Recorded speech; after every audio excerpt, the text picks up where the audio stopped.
Vamos a trabajar en la clase de hoy con los dos textos que tenemos en el programa de Gustave Flaubert. Recuerden, estamos celebrando el bicentenario de su nacimiento y en parte este programa ha sido organizado para homenajearlo en dos momentos, primero leyendo su obra y luego al final del programa, como ustedes ya saben, vamos a trabajar con una novela contemporánea de un escritor inglés llamado Julian Barnes, que se titula El loro de Flaubert, en donde por supuesto vamos a revisitar la figura y la obra de este importantísimo escritor francés. En nuestra clase anterior hemos trabajado con cuestiones vinculadas al realismo, al desarrollo de la estética realista en el marco de la literatura francesa de mediados del siglo XIX.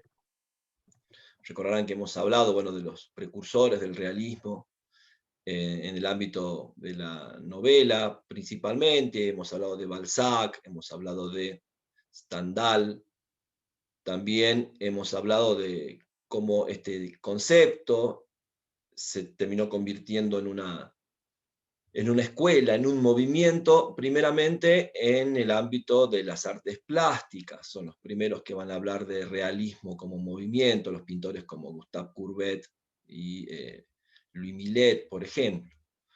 Y sabemos, bueno, de la amistad, de la vinculación entre estos artistas plásticos y el círculo de escritores como Gustave Flaubert.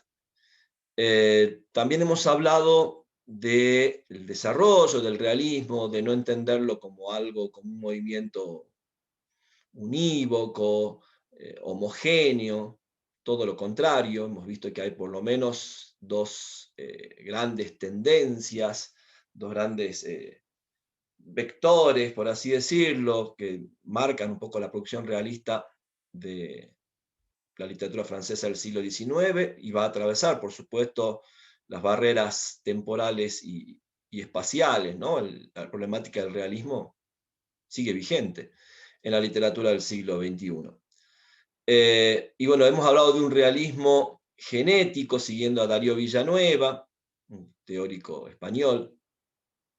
Este realismo que por ahí se presenta de manera más, no sé, más clara en Stendhal, en Balzac, esta idea de Stendhal de la novela como un espejo, esta idea del realismo como reflejo, dan origen a esta teorización, ¿no? En la que se habla de un realismo genético, en donde la reproducción de lo real no es propiamente un problema, ¿no? Simplemente, bueno, hay una capacidad del escritor de observar, de documentarse y luego, bueno, de alguna manera transcribir eso que se ha observado en el marco de una narración, llámese novela o cuento.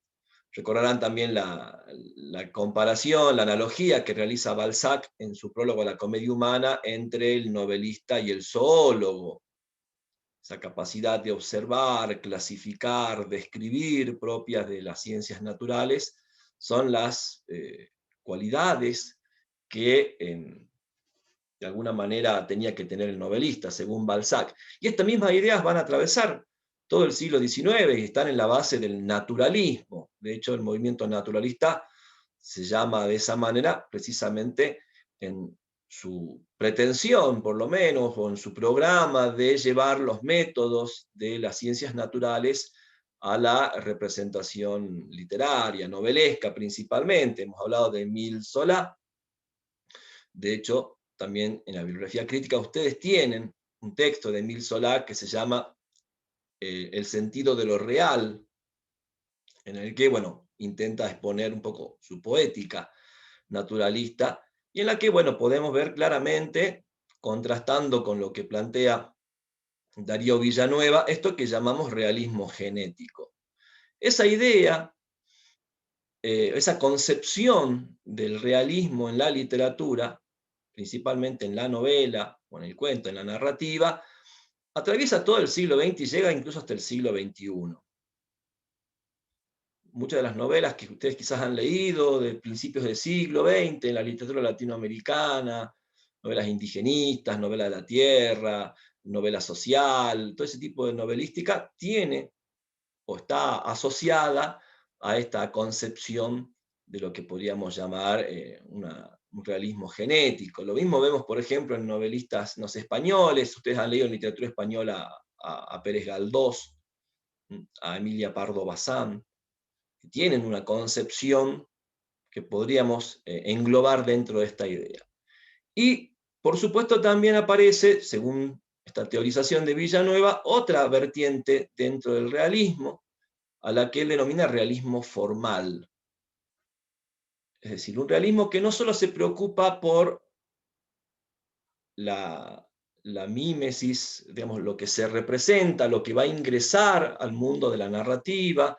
Recordemos esto que hemos hablado, ¿no?, de los problemas del realismo en oposición a la poética romántica, esta intención de representar lo cotidiano, lo común, lo habitual, en oposición a lo extraordinario, a lo inédito, a lo fuera de lo común que aparece en la poética romántica, y esta cuestión de representar el mundo de los objetos, la realidad, el mundo de las cosas, el mundo material, sensible, perceptible, en oposición a la idealización subjetivista del romanticismo. Entonces, bueno, eso está en las dos vertientes. ¿Qué es lo que, de alguna manera, diferenciaría a este realismo formal que Villanueva atribuye principalmente como precursor o como fundador, mejor dicho, a Flaubert? Una preocupación por las formas, una preocupación por las formas de representación, es decir, que no solamente el mundo representado sea realista, sino la forma, el modo de representarlo sea también realista. ¿Sí? Una idea más compleja de la mímesis del realismo, esta es la que está en la base, como les digo, de la literatura de Flaubert. Bueno, eso por una parte. Entonces, vamos a ir viendo, y lo habrán podido apreciar, creo yo, claramente, tanto en Madame Bovary como discúlpenme, tengo que conectar la computadora. En Madame Bovary como en Un corazón sencillo, habrán visto estas cuestiones que estamos planteando. En primer lugar, esa presencia de la vida cotidiana, de lo habitual. ¿Sí? Ni Emma Bovary, ni Charles Bovary, ni los otros personajes, el boticario, no sé, los amantes de Emma, Rodolphe, León, son sujetos fuera de lo común, extraordinarios. Por más que a Emma le gustaría que así fuera, ¿sí?, o ansiara que así fuera, pero básicamente lo que se va contando es esa vida cotidiana, rutinaria, incluso de ratos podríamos pensar absolutamente anodina, ¿no? Sobre todo, creo yo, que el personaje que representa todo eso es Charles Bovary. Y ya vamos a hablar principalmente de cómo se construye ese personaje de Charles Bovary. Lo mismo vemos en Felicidad, en Felicité, la criada protagonista del cuento Un corazón sencillo. Un ser también común y corriente. Y esta intención del relato de representar la vida cotidiana. Vemos también esto que hemos hablado, este problema del realismo, en cuanto, bueno, por ejemplo, la representación del mundo de los objetos, el mundo material, el mundo perceptible. Esa capacidad que tiene Flaubert de hacernos percibir el mundo representado a través de las palabras. Y por supuesto, sabemos que eso es un efecto de lectura. Ustedes tienen también en la bibliografía crítica, bueno, el célebre artículo de Roland Barthes sobre el efecto de realidad. Sabemos que una novela o un cuento está hecho de palabras, es lenguaje, eso es la literatura. Pero por supuesto también sabemos que con esas palabras los lectores construyen un mundo que está, por supuesto, prefigurado en el texto.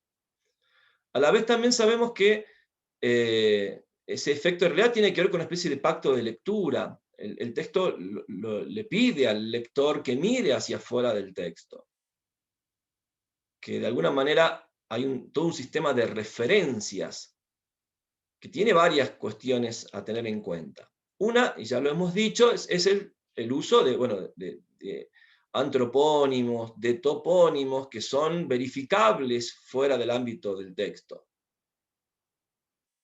Es decir, todos los nombres propios, o no sé si todos, perdón, una serie de nombres propios, una serie de nombres de lugar, nos remiten a lugares que existen fuera del texto, o nos remiten a personas, personajes que existen fuera del texto.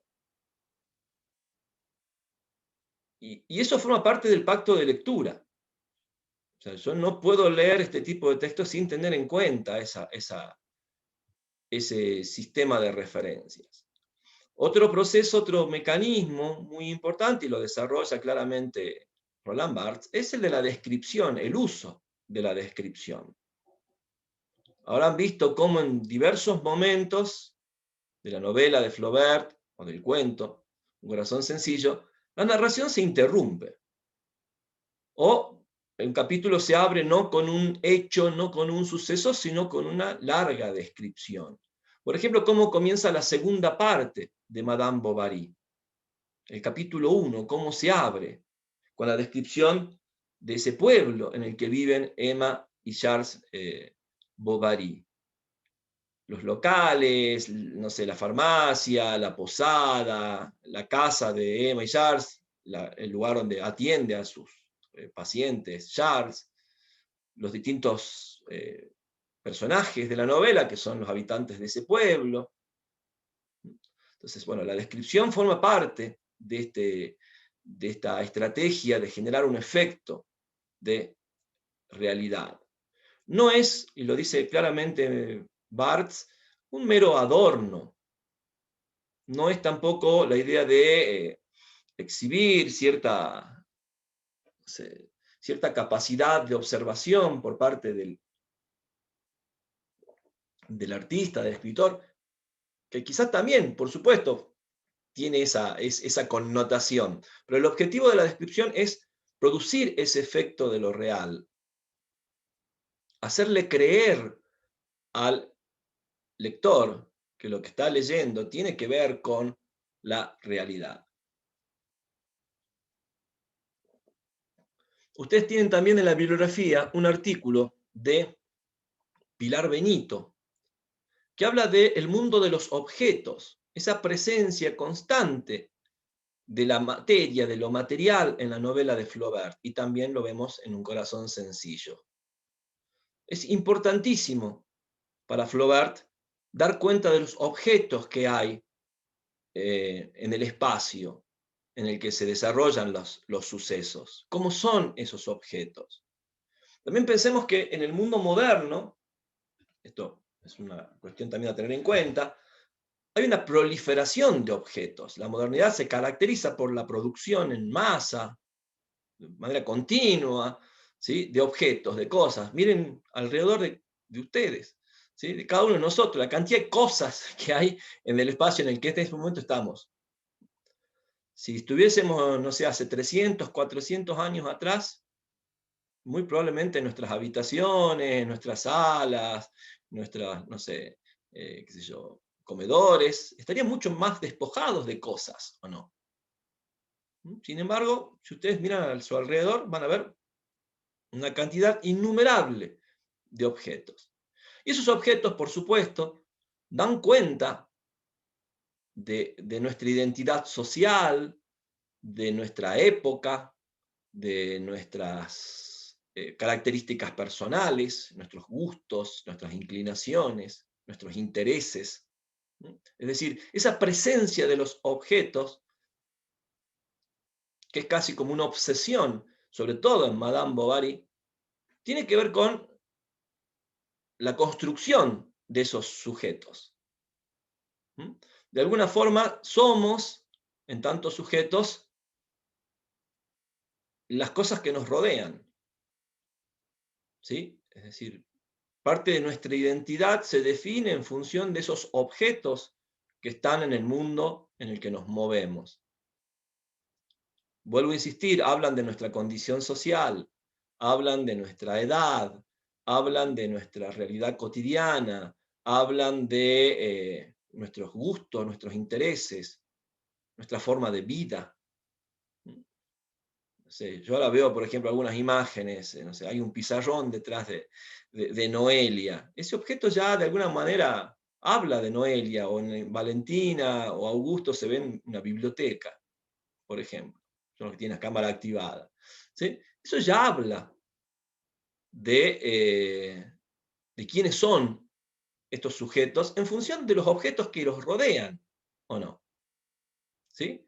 Entonces, bueno, esa obsesión por la presentación de los objetos es muy fuerte, sobre todo, insisto, en Madame Bovary, aunque también creo yo está en un corazón sencillo. Esa descripción de la habitación de felicidad, lo que hay en la habitación de felicidad. En contraste, por supuesto, como es la criada, a las otras habitaciones de la casa en la que ella trabaja, ¿o no?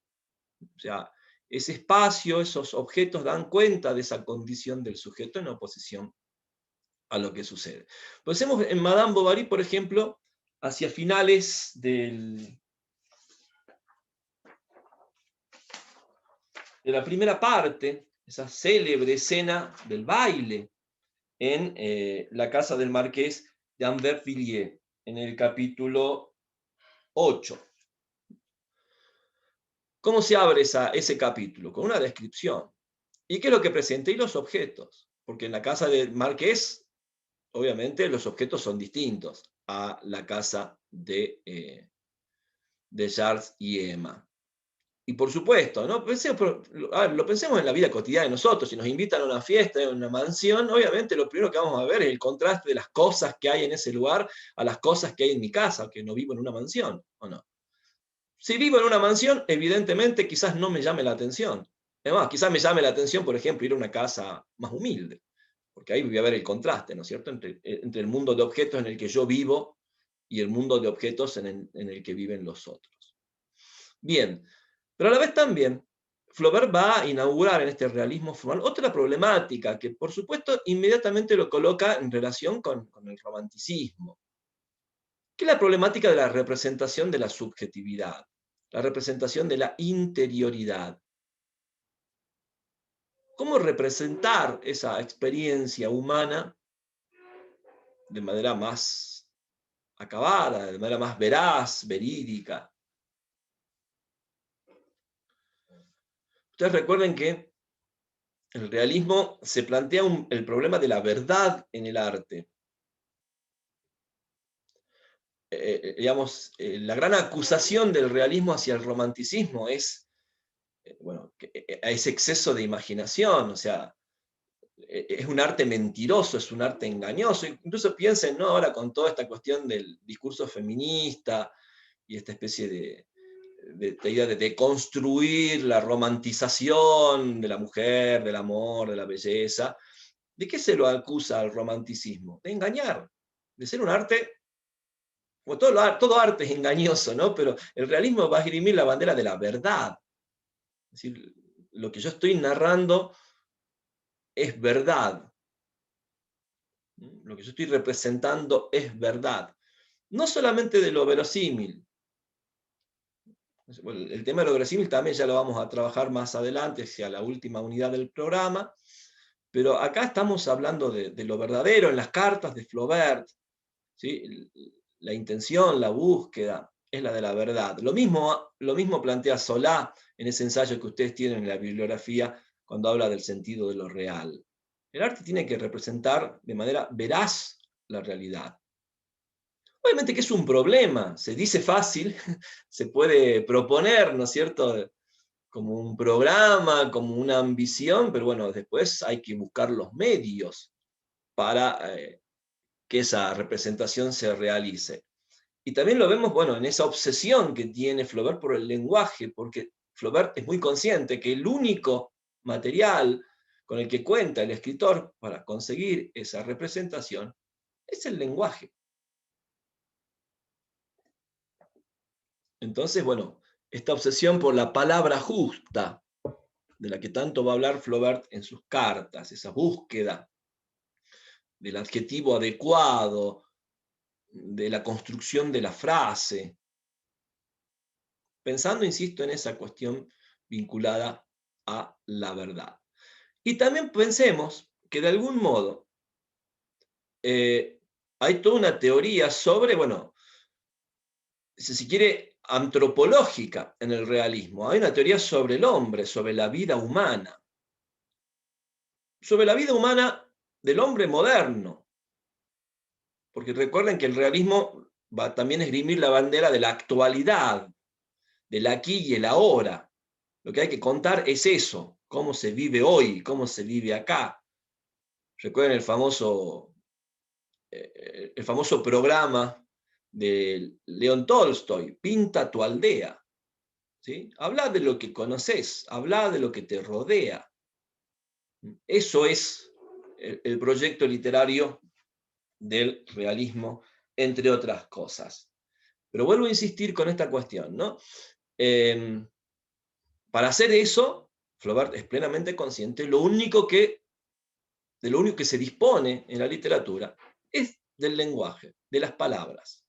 Son las palabras las que deben producir esa construcción verdadera de lo real. Y la vida humana es un poco esa especie de escisión entre el afuera y el adentro, entre lo exterior y lo interior, entre el mundo de los objetos y el mundo del sujeto. Esto después ustedes saben que se va a hacer mucho más digamos, complejo y va a tener su teorización incluso en el ámbito de las ciencias sociales, con el psicoanálisis, por ejemplo, ¿no? O sea, de alguna manera, muchas de las cosas que plantea Flaubert en Madame Bovary, sobre todo en esos momentos en que Madame Bovary está angustiada porque la abandonan sus amantes, está angustiada por el fracaso del matrimonio o por su embarazo, y esa dualidad, ¿no?, entre lo que sucede fuera del sujeto y lo que le sucede a esa persona, y lo que puede controlar o lo que puede pensar y lo que puede sentir y lo que puede decir. Entonces, ese conflicto, ¿no? Cualquier ser humano lo ha experimentado, lo conoce, bueno, es un poco el eje de muchos momentos. Personalmente creo que de los grandes momentos de la novela de Flaubert, ¿no? Para mí los mejores momentos de la novela, no sé si les ha pasado a ustedes, ya les voy a pedir que hablen un poco de la novela, tienen que ver con esos momentos donde el narrador pone o entra, por así decirlo, usemos esa metáfora, entra en el sujeto que es Emma Bovary. Y muchas veces hay como una maravillosa disociación, ¿no?, entre lo que le está pasando a Emma Bovary y esa cotidianeidad externa.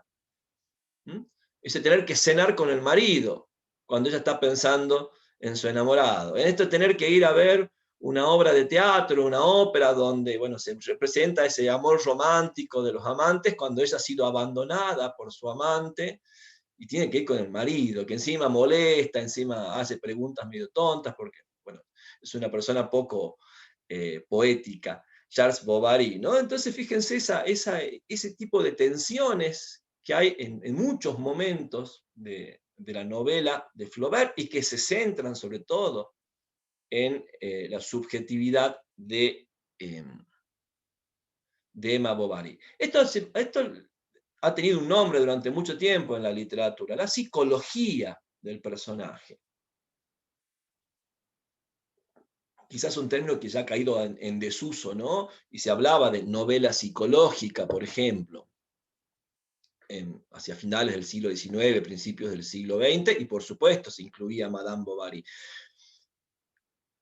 Por supuesto que hay una representación de la psiquis de un sujeto, de varios sujetos, pero principalmente de ese sujeto tan complejo y conflictivo que es Emma Bovary. Pero vuelvo a insistir, no solamente es de la psiquis, ¿sí? Por eso quizás abandonamos un poco el término novela psicológica, no solo quizás por inexacto, sino también por insuficiente.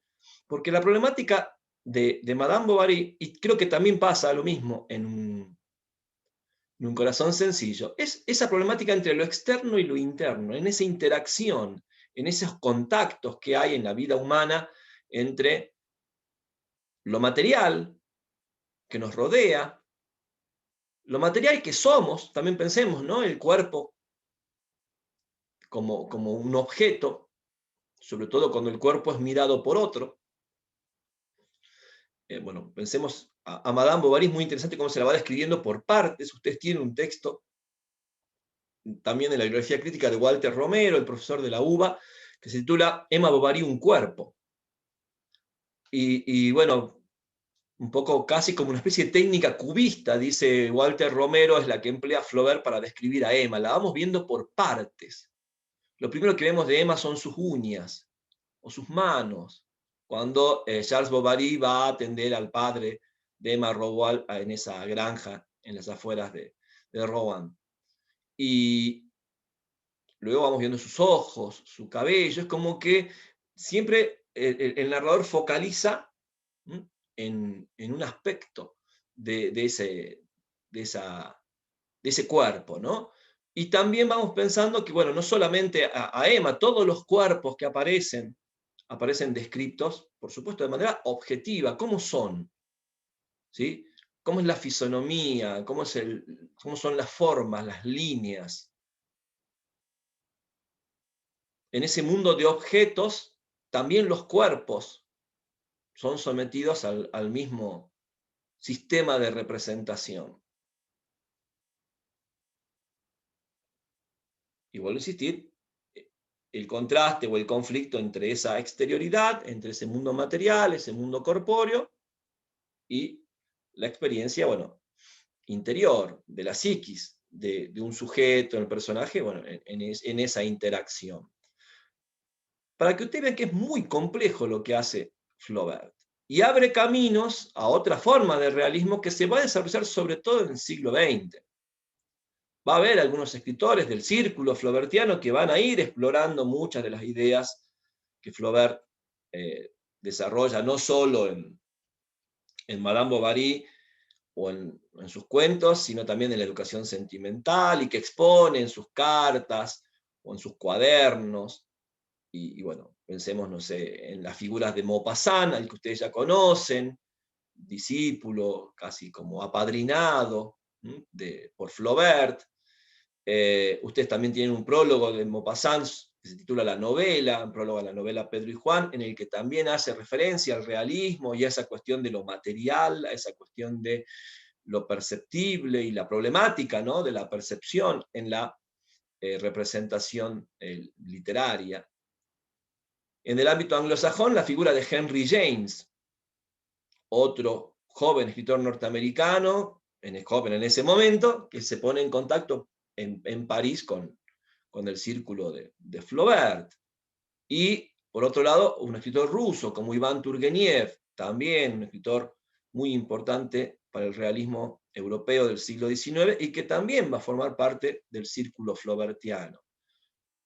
Estos escritores, James en el ámbito anglosajón, Maupassant en el ámbito francés, Turgeniev en el ámbito ruso, van a ir abriendo otras puertas al realismo que se va a practicar más bien en el siglo XX. Otros años leíamos acá, bueno, a William Faulkner, a Virginia Woolf, este año no están en el programa, pero bueno, es un tipo de realismo que sigue por ese tipo de exploraciones, ¿no? ¿Cómo representar la vida humana? Se plantea, por ejemplo, Virginia Woolf en un célebre ensayo que se llama La narrativa moderna. ¿Qué es la vida? ¿Cómo se la puede representar? Es decir, no solamente, insisto, el realismo de qué vamos a mostrar en la literatura, qué va a mostrar, qué va a representar la mímesis de la novela, sino el cómo, la forma. Entonces va a haber toda una exploración formal que, bueno, les sugiero, ¿sí?, que lean, ¿no?, a Virginia Woolf, a William Faulkner, a James Joyce, a Marcel Proust. Cuando el año que viene es el centenario de la muerte de Proust, es el centenario de la publicación del Ulises de Joyce, probablemente hagamos algún tipo de homenaje acá en extranjera a uno de esos dos autores. Otro año también hemos leído Proust aquí en esta materia. ¿Qué van a tratar de? Van a explorar la forma de representar esa particularidad de la vida humana, a través de la problemática también de la temporalidad, ¿no?, de la experiencia del tiempo, de la relación con el espacio. Bueno, el problema de la memoria y el lenguaje. Bueno, entonces problemas están dentro de la agenda realista que abre este realismo formal que se inaugura, como dice Villanueva, con la obra de Flaubert, para que ustedes un poco también le tomen el peso al valor, ¿no?, que tiene este tipo de textos que estamos trabajando, y bueno, no por nada estamos celebrando de algún modo el bicentenario de este enorme escritor francés. Bien, vamos a hablar un poco de Madame Bovary. Habrán visto que es una novela que está estructurada en 3 partes. Y también habrán visto que es una novela en la que en cada capítulo sucede algo. Realmente se cuenta una historia de una manera muy organizada, muy ordenada, está muy bien compuesta Madame Bovary.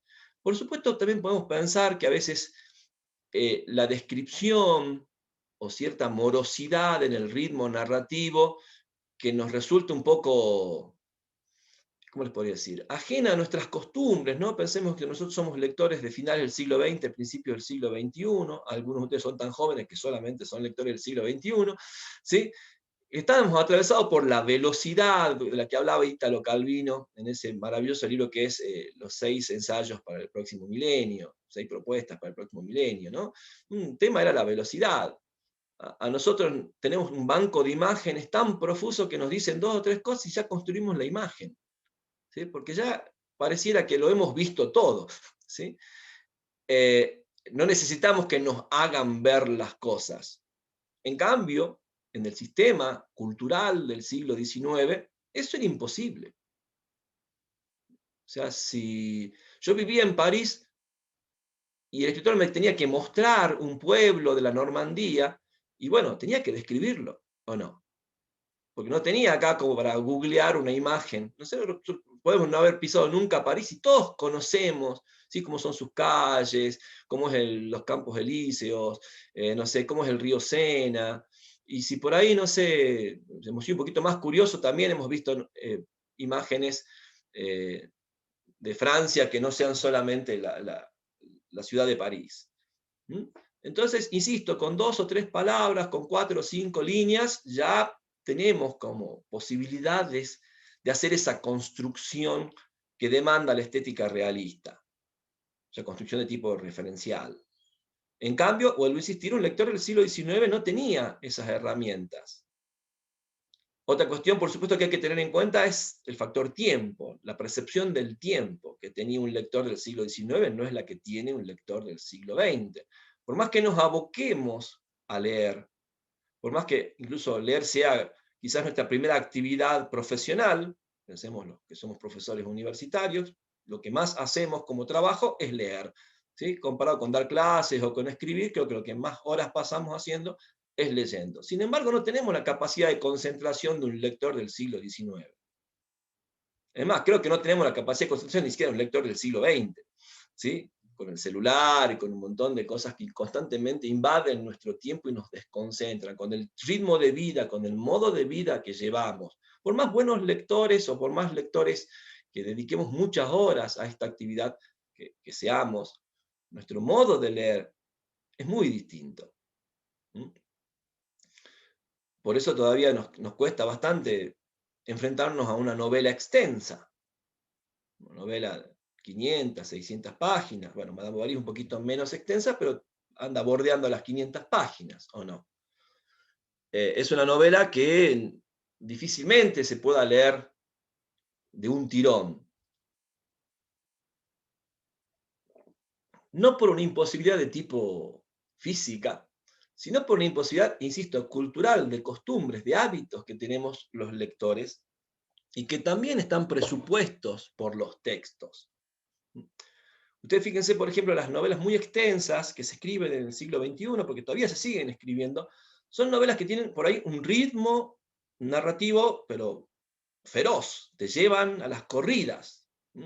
Eso se nota mucho en el bestsellerismo, ¿sí? Vieron que hay novelas bestseller que son bien voluminosas, entonces por ahí las convenciones del género policial, del thriller, el thriller psicológico, no sé, del fantasy, hacen que sí se puedan leer esas novelas tan extensas, pero ¿por qué? porque sucede de todo, pasa de todo, es un mundo muy, muy dinámico, muy vertiginoso. Eso como para que tengamos en cuenta. Otro tipo de novelas extensas muchas veces son muy fragmentarias, ¿sí?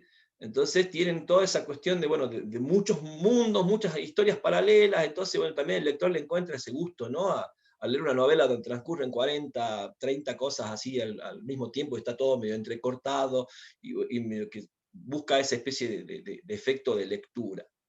En cambio, habrán visto que en Madame Bovary, ¿sí? Si bien comenzamos con la figura de Charles Bovary, una vez que ya entramos en el capítulo 3 o en el capítulo 4 de la primera parte, vamos a estar casi siguiendo únicamente a Emma Bovary.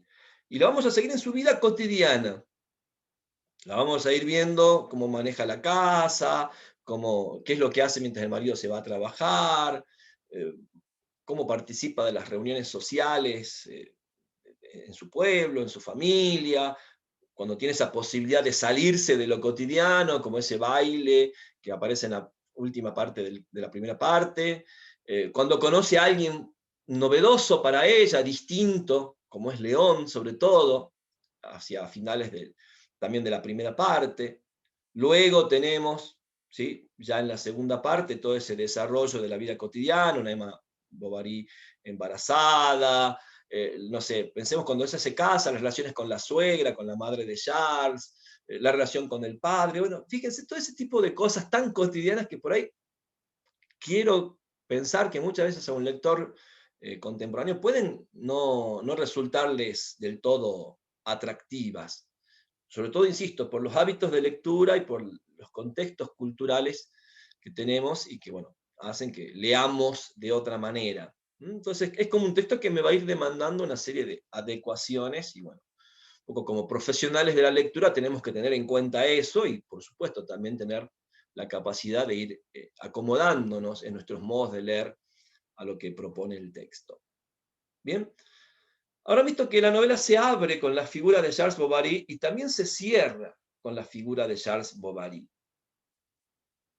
Se ha hablado mucho, se ha escrito muchísimo, por supuesto, sobre Charles. Fíjense que un poco la primera imagen que tenemos, y esto es muy interesante, ¿no? Porque el capítulo primero, por ejemplo, utiliza un narrador, o nos presenta un narrador que utiliza la primera persona.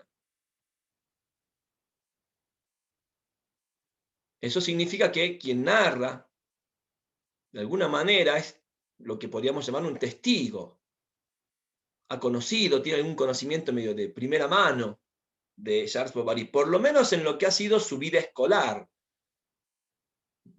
Utiliza un nosotros, también hay que decirlo, utiliza una primera persona en plural, ¿o no? ¿Sí? Los que fueron compañeros de Charles Bovary. Y ahí también tenemos, por supuesto, la representación, bueno, de un sujeto masculino, de una identidad masculina muy particular. Vamos a ir viendo que en el capítulo 1 y 2 de la primera parte, vuelvo a insistir, lo que más se desarrolla es digamos, a esa figura, la figura de Charles. Y también vamos a ir viendo que es una figura, bueno, de este hombre común y corriente. Es más, si se quiere, demasiado común y corriente, que tiene solamente preocupaciones ligadas a la vida cotidiana, ¿no? Un hombre que no es ambicioso, un hombre que pareciera que no tiene grandes sueños, un hombre que tiene además una capacidad de adaptación increíble, ¿sí? Siempre se adapta a todo, se banca todo, por así decirlo. Fíjense, un hombre, si podríamos decir también, esto que hay como un contraste muy fuerte, que no tiene nada que ver con el prototipo de héroe romántico. Es un personaje antirromántico, Charles Bovary. Es más, ni siquiera lee.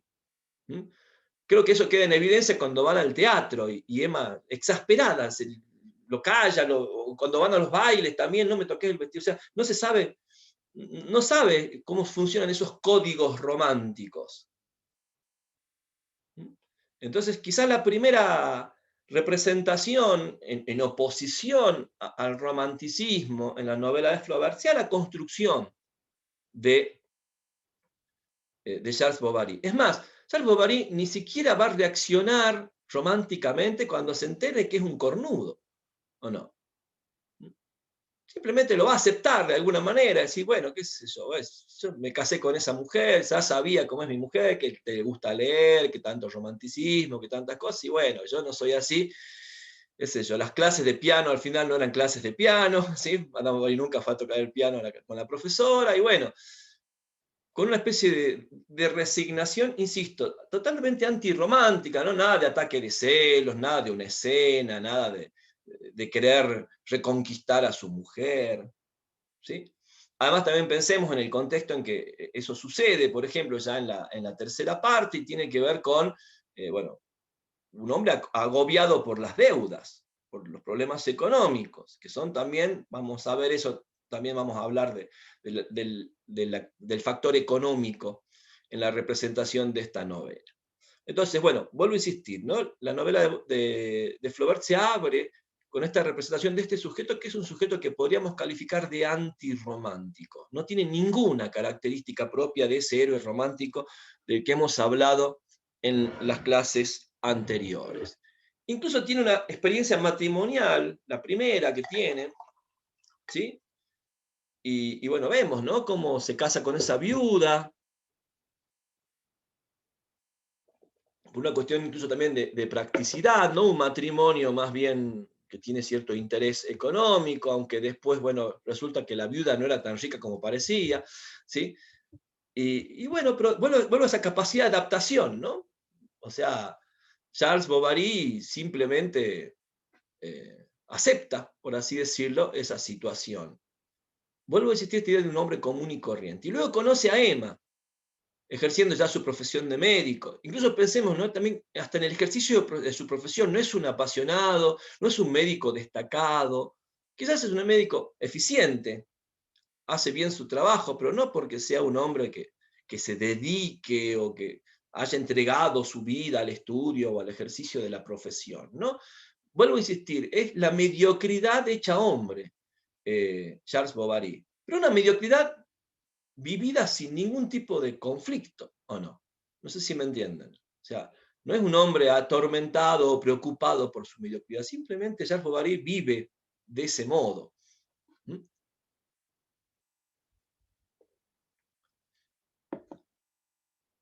Y bueno, y se va a enamorar justamente de Emma. Piensen también cómo se van dando las cosas en la vida de Charles Bovary. Van sucediendo.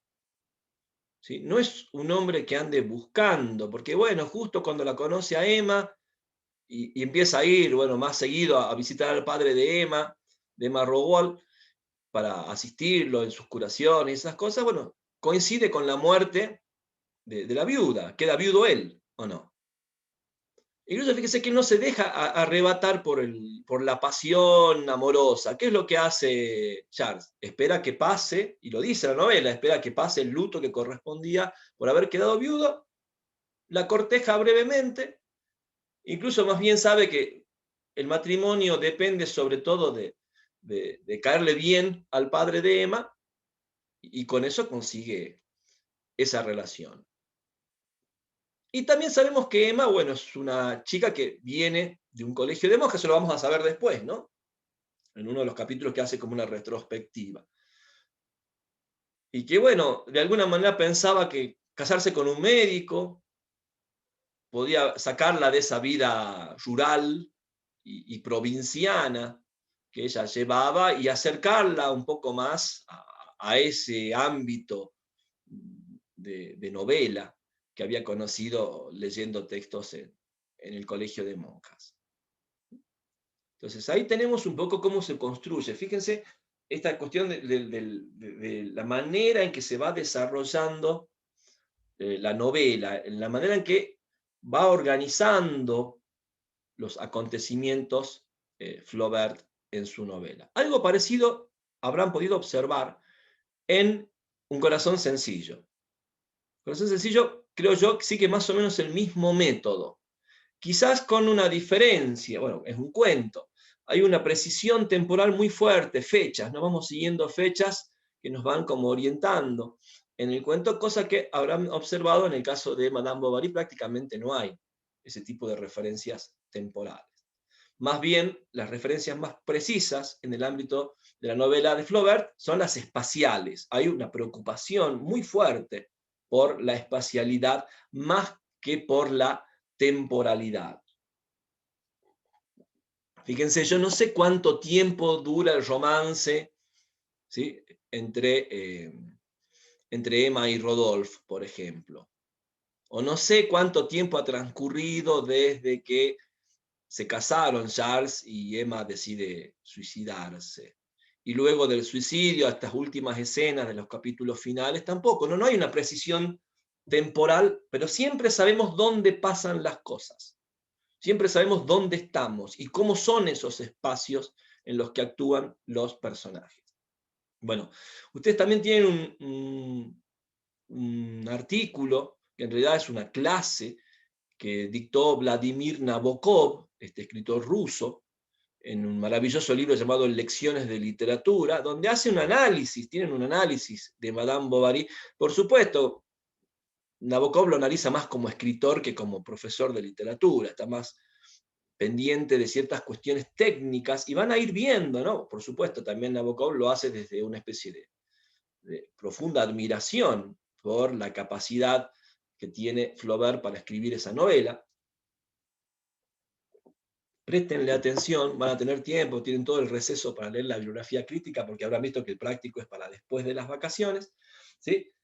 Para que ustedes vean, sobre todo cuando uno es más bien profesor o tiene esa inclinación, quizás entre algunos de ustedes hay quienes escriben literatura o les gusta la escritura creativa, les va a interesar quizás mucho más este texto de Nabokov, pero para los que también tenemos más bien una inclinación hacia lo académico, hacia el trabajo como profesores o críticos o estudiosos de la literatura, esa forma de leer también es muy interesante tenerla en cuenta, ¿no? Cómo leen los escritores, cómo leen a otros escritores, en qué se fijan.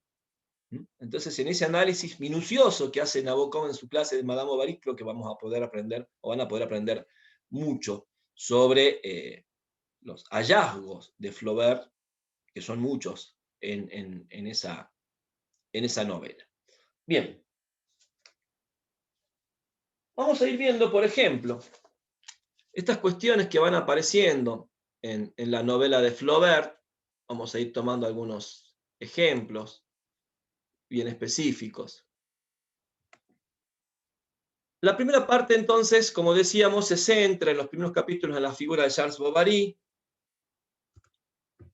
Luego tenemos ya, una vez que se concreta el matrimonio entre Charles y Emma, tenemos, por supuesto, la vida cotidiana, la vida doméstica de ese matrimonio.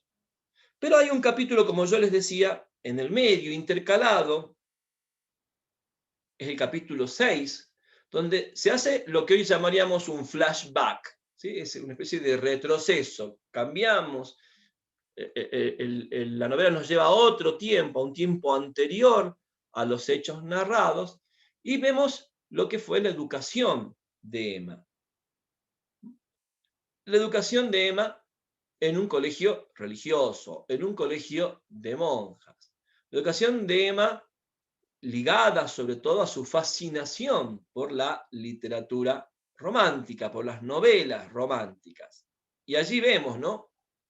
Aparece en escena esas lecturas. Voy a leer los primeros párrafos del capítulo 6. Emma había leído Pablo y Virginia y había soñado con la casita de bambúes, con el negro Domingo con el perro fiel, pero sobre todo con la dulce amistad de algún hermanito que subiera a buscar para ella frutas rojas a los grandes árboles, más altos que campanarios, o que corriera descalzo por la arena llevándole un nido de pájaros. Cuando cumplió 13 años, su padre la llevó él mismo a la ciudad para ponerla en un internado. Se alojaron en una fonda del barrio San Gervasio, donde les sirvieron la cena en unos platos pintados, que representaban la historia de la señorita de la Vallière. Las leyendas explicativas, cortadas aquí y allí por los rasguños de los cuchillos, glorificaban todas ellas la religión, las delicadezas del corazón y las pompas de la corte. Lejos de aburrirse en el convento, los primeros tiempos se encontró a gusto en compañía de las buenas hermanas que para entretenerla la llevaban a la capilla, a donde se entraba desde el refectorio por un largo corredor. Jugaba muy poco en los recreos. Entendía bien el catecismo y era ella quien contestaba siempre al señor vicario en las preguntas difíciles. Viviendo, pues, sin salir nunca de la tibia atmósfera de las clases y en medio de estas mujeres de cutis blanco que llevaban rosarios con cruces de cobre, se fue adormeciendo en la languidez mística que se desprende del incienso, de la frescura de las pilas de agua bendita y del resplandor de las velas. En vez de seguir la misa, miraba en su libro las ilustraciones piadosas orladas de azul y le gustaban la oveja enferma, el sagrado corazón atravesado de agudas flechas o el buen Jesús que cae caminando sobre su cruz. Intentó, para mortificarse, permanecer un día entero sin comer. Buscaba en su imaginación algún voto que cumplir. Cuando iba a confesarse, se inventaba pecaditos a fin de quedarse allí más tiempo, de rodillas en la sombra, con la cara pegada a la rejilla bajo el cuchicheo del sacerdote. Las comparaciones de novio, de esposo, de amante celestial y de matrimonio eterno que se repiten en los sermones suscitaban en el fondo de su alma dulzuras inesperadas. Bien, fíjense cómo se entrecruzan en la educación sentimental, parafraseando el título de la última novela de Flaubert, de Emma. Por un lado, las lecturas románticas, como esta famosa novela de Bernardine de Saint-Pierre, Pablo y Virginia, una novela de finales del siglo XVIII, y las imágenes y las lecturas piadosas, religiosas. Porque también esto ustedes lo han estudiado, sobre todo en literatura española, la poesía amorosa, la retórica romántica, le debe muchísimo a la retórica religiosa. Es más, la retórica romántica se construye muchas veces, ¿no?, con símiles, con analogías, con metáforas tomadas del discurso religioso. La adoración a la amada. Eso sabemos, ¿no?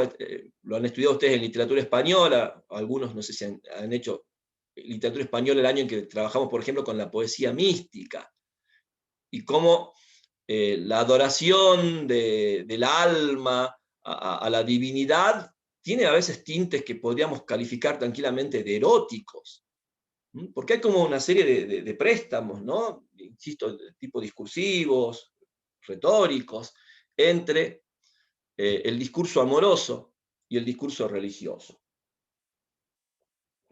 Y lo vemos maravillosamente narrado en la novela de Flaubert. Por un lado, la literatura romántica, por otro lado, las lecturas religiosas. Y este sujeto de una maravillosa imaginación, ¿no? Esta Emma que todo el tiempo se la pasa imaginando. Y por supuesto, bueno, ahí ya estamos, ¿no?, ante la idea de una heroína romántica. Quizás el gran tema de la novela es ese contraste entre este héroe antirromántico que es Charles y esta heroína romántica que es Emma. ¿Y cómo se construye? Quizás el capítulo 6, préstenle mucha atención, porque tiene que ver con esa construcción, con esa educación sentimental, cómo se va formando esa Emma. Y ustedes también piensen que ese capítulo 6 está engarzado en la arquitectura de la novela de una manera magistral. ¿Por qué? Porque ¿qué pasa en el capítulo 5? El capítulo 5 es la narración del desencanto que tiene Emma con el matrimonio. Y también hay un contraste, porque el desencanto de Emma es proporcional al encanto de Charles. Porque es como, fíjense cómo termina el capítulo 5, con este Charles que toca todas las cosas que toca Emma, que no ve las horas de estar en contacto con el mundo de objetos en el que vive Emma. Vamos a ver los últimos párrafos del capítulo 5. Carlos a caballo le enviaba un beso. Ella respondía con un gesto y volvía a cerrar la ventana.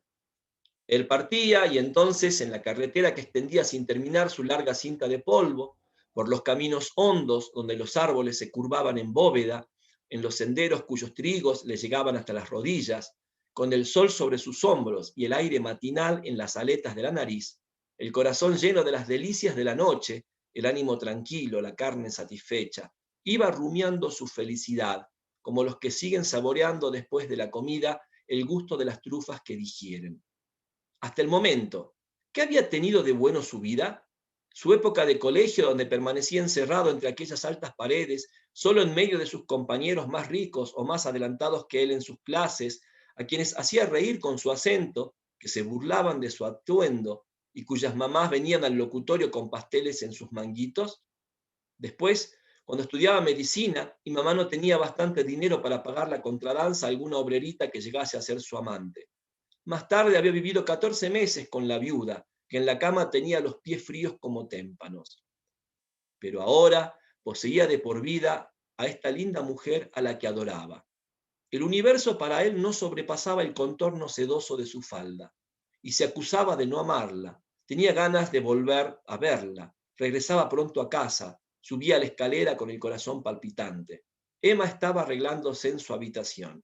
Él llegaba sin hacer el mínimo ruido.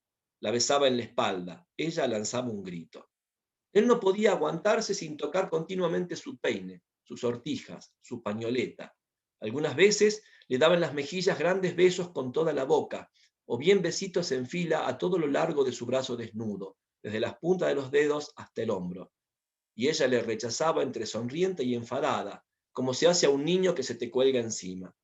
Antes de casarse, ella había creído estar enamorada, pero como la felicidad resultante de este amor no había llegado, debía de haberse equivocado, pensaba. Y Emma trataba de saber lo que significaban justamente en la vida las palabras felicidad, pasión, embriaguez, que tan hermosas le habían parecido en los libros.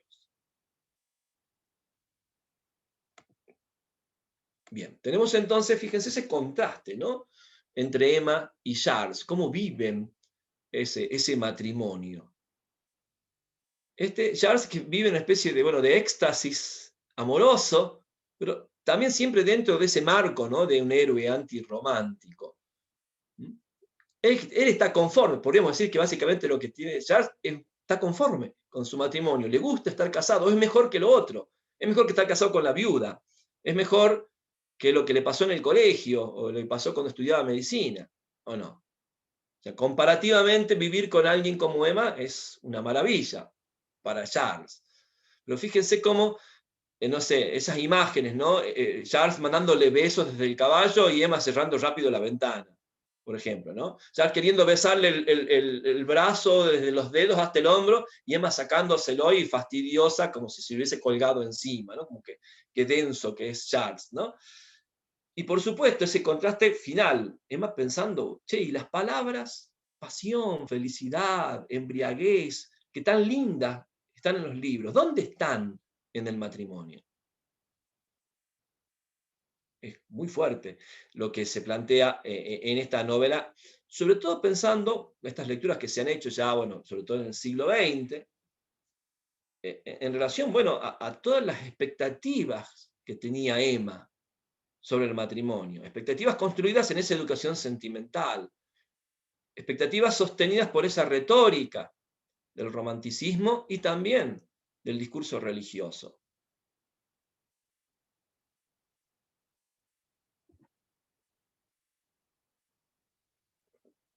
Vamos a ver, por supuesto, que esta desilusión que siente Emma con el matrimonio y con Charles se va a acentuar cuando aparezca en escena León, que es otro de los protagonistas de esta primera parte, ¿no?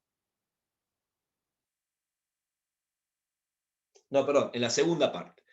En la primera parte, perdón, hay otro momento al que ya hice referencia. Fíjese que entre el capítulo 3 y el capítulo 8, 9, prácticamente lo que se desarrolla es la vida doméstica. Y la gran estrategia de Flaubert es mostrar este contraste entre la vida de Charles y la vida de Emma. También vamos a ver cómo aparece ese juego que ya les vengo mostrando de ingreso a la subjetividad del personaje, ¿no? Cómo el narrador va contando, y creo que en los ejemplos que yo he leído aparece claramente, el mundo de los objetos, las cosas que rodean al sujeto, cómo interactúa el sujeto con esas cosas, y luego ingresa, insisto, en una metáfora, ¿no? Lo que representa es lo que le sucede interiormente a ese sujeto. Y por supuesto, en esos capítulos, sobre todo, se da esa especie de contraste entre la experiencia interna de Charles y la experiencia de Emma. Ese descontento creciente que tiene. Y esto llega a su clímax, si se quiere, en la novela, en la famosa escena del baile, que se desarrolla en los capítulos 7 y 8. Y que tiene que ver, y acá creo que yo, que también hay una especie de crítica del romanticismo, porque el romanticismo muchas veces había representado, ¿no?, en sus historias de amor, siempre ese amor desarrollado en estos contextos, si podríamos calificar, de palaciegos, ¿o no? Y de hecho pensemos, ¿no? Todavía tenemos esa idea, bueno, como metáforas, ¿no? La idea del príncipe azul, la idea de que el baile de bodas, e incluso pensemos la ceremonia de las fiestas, de los casamientos, ¿no? Que nos remiten a rituales que son más bien propios de la nobleza. ¿Mm? Pensemos hasta la misma idea de la luna de miel, nos remiten también a una serie de rituales, de prácticas que eh, imitan más o menos fielmente prácticas nobiliarias. Y por supuesto, también ya sabemos, gracias a Balzac, que muchas veces, bueno, como se podría decir, tomando el dicho, la mona, por más que se vista de seda, mona queda, ¿no? A veces especie de esa ambición burguesa o esa fascinación de la burguesía por copiar los rituales de la nobleza, a veces llegan a límites de lo ridículo, ¿no? Por más dinero que tenga la burguesía, es más, muchas veces incluso la riqueza atenta contra el buen gusto, ¿o no? ¿Sí? Hay tanto deseo de mostrar la riqueza, de mostrar los fastos, que, bueno, queda en evidencia que estás muy lejos de haber sido educado como noble o de haber vivido en el ámbito de la nobleza. Bueno, ¿a qué quiero llegar con esto? A que las historias románticas de amor, en líneas generales, siempre se habían desarrollado en contextos que nos remitían a las prácticas y a la vida noble. Entonces, bueno, la idea de los matrimonios de gente común y corriente no aparece en la literatura romántica. Pensemos, bueno, acá está Noelia, que es una especialista en ese tema, en las novelas de Jane Austen, que justamente también quiere hacer algo que después va a hacer Flaubert. Lo hace mucho antes, se me hace Jane Austen, esto que estamos hablando de Flaubert, constantemente me venía a la cabeza que esto también está en Austen, ¿sí? Casi 20 años antes, y seguramente Flaubert no había leído ni había conocido a Austen, o por lo menos no con mucho detalle. Bueno, en Austen también vemos, ¿no?, esta idea de los matrimonios en contextos de una burguesía acomodada, pero no de raíz noble, aunque aparecen algunos nobles en las novelas de Austen como figuras de contraste, ¿no? Bueno, ¿a qué quiero llegar con esto? A que por supuesto va a ser en ese capítulo, en esos capítulos donde se desarrolla este baile, donde el descontento de Emma llega a su máxima expresión, ¿sí? El matrimonio le ha expulsado a Emma de la posibilidad de una historia de amor romántica. El matrimonio ha sido la peor decisión de Emma, si es que aspiraba a una pasión romántica. También pensemos, ¿no?, que muchas veces las grandes pasiones de las historias románticas se desarrollaban fuera del matrimonio, o tenían a la imposibilidad del matrimonio como el gran combustible, ¿o no? ¿Sí? El amor prohibido, el amor con obstáculos, ¿sí? Las diferencias de clase, el hecho de que ya está casada o está casado, el hecho de, digamos, hay algún tipo de obstáculo, no sé, la mujer encerrada, la oposición de la familia, bueno, pensemos, ¿no?, en todas las posibles variables de la trama nupcial, y que de alguna manera lo que muestra, y ese es uno de los grandes temas de la escritura flaubertiana en Madame Bovary, es que el amor romántico es un amor adúltero, es un amor extra, la pasión romántica, ¿sí?, es una pasión extramatrimonial. ¿Mm? Entonces la burguesía tiene un gran problema si se educa sentimentalmente con el romanticismo, ¿sí? Porque a la burguesía le importa y mucho la institución matrimonial. Es más, la institución matrimonial es fundamental para el afianzamiento de la clase burguesa. ¿Mm? El poder sostener las propiedades, el poder incrementar las riquezas, el poder vincularse a distintos sectores de la sociedad, sectores que tienen poder político, sectores que tienen poder militar, vincularse con la nobleza. O sea, el matrimonio siempre ha sido una institución y una herramienta de poder. Primero la utilizó la nobleza, luego la utilizó y con mucha eficacia la burguesía. Pero en el medio, en el momento en que la burguesía está realizando su ascenso, se consolida como clase social dominante, adquiere poder político, impone su modo de vida hasta nuestros días, aparece la idea del amor romántico. O sea, que es, y lo percibió muy bien Austen, es nociva contra esa idea de matrimonio. ¿Sí? O sea, si queremos construir una sociedad en la que el matrimonio funcione, no podemos tener ideas románticas sobre el amor. ¿Mm? No sé si me entienden. Y eso aparece acá claramente también en la novela de Flaubert. En definitiva, es lo que va a descubrir Madame Bovary. ¿Sí? La pasión romántica no puede vivirse, experimentarse en el ámbito del matrimonio burgués. O modificamos nuestra concepción de la pasión amorosa o modificamos nuestra concepción del matrimonio. Una de dos, ¿no? O sea, como que en ese momento aparece el conflicto, un conflicto que podríamos decir de tipo ideológico, ¿o no? ¿Sí? O sea, la pasión amorosa construida desde el romanticismo es, vuelvo a insistir, es totalmente contraproducente para la sociedad burguesa sostenida en la institución del matrimonio. Bueno, sabemos cuál va a ser la solución, ¿sí? Y eso llega más o menos hasta nuestro día, la doble vida, la doble moral, ¿o no? ¿Sí? El tener una vida matrimonial por un lado y una vida amorosa por otro. Entonces tenemos, ¿no?, incluso esta misma idea, ¿no?, de que si la amante se convierte en la esposa, inmediatamente se acaba la pasión amorosa, por ejemplo, ¿no? Ese tipo de cuestiones. Y ustedes piensen que es uno de los grandes temas de la novela del siglo XIX, siglo XX e incluso del siglo XXI, cuando ya no se estila, por ejemplo, casarse, cuando ya el matrimonio como institución no tiene el peso que ha tenido hasta por lo menos la década del 60, 70, del siglo XX, ¿o no? Pero si ustedes leen las grandes novelas del siglo XX, del siglo XIX e incluso del siglo XXI, muchas de ellas, si no la mayoría, están dentro de la representación de este problema, porque es un problema, bueno, que está instalado en la vida de cualquier ser humano adulto en este mundo contemporáneo, ¿o no? ¿Sí? Llega un momento en que cuando uno tiene una relación amorosa, una relación sentimental, y se plantea este problema.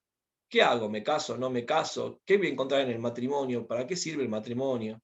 ¿Sí?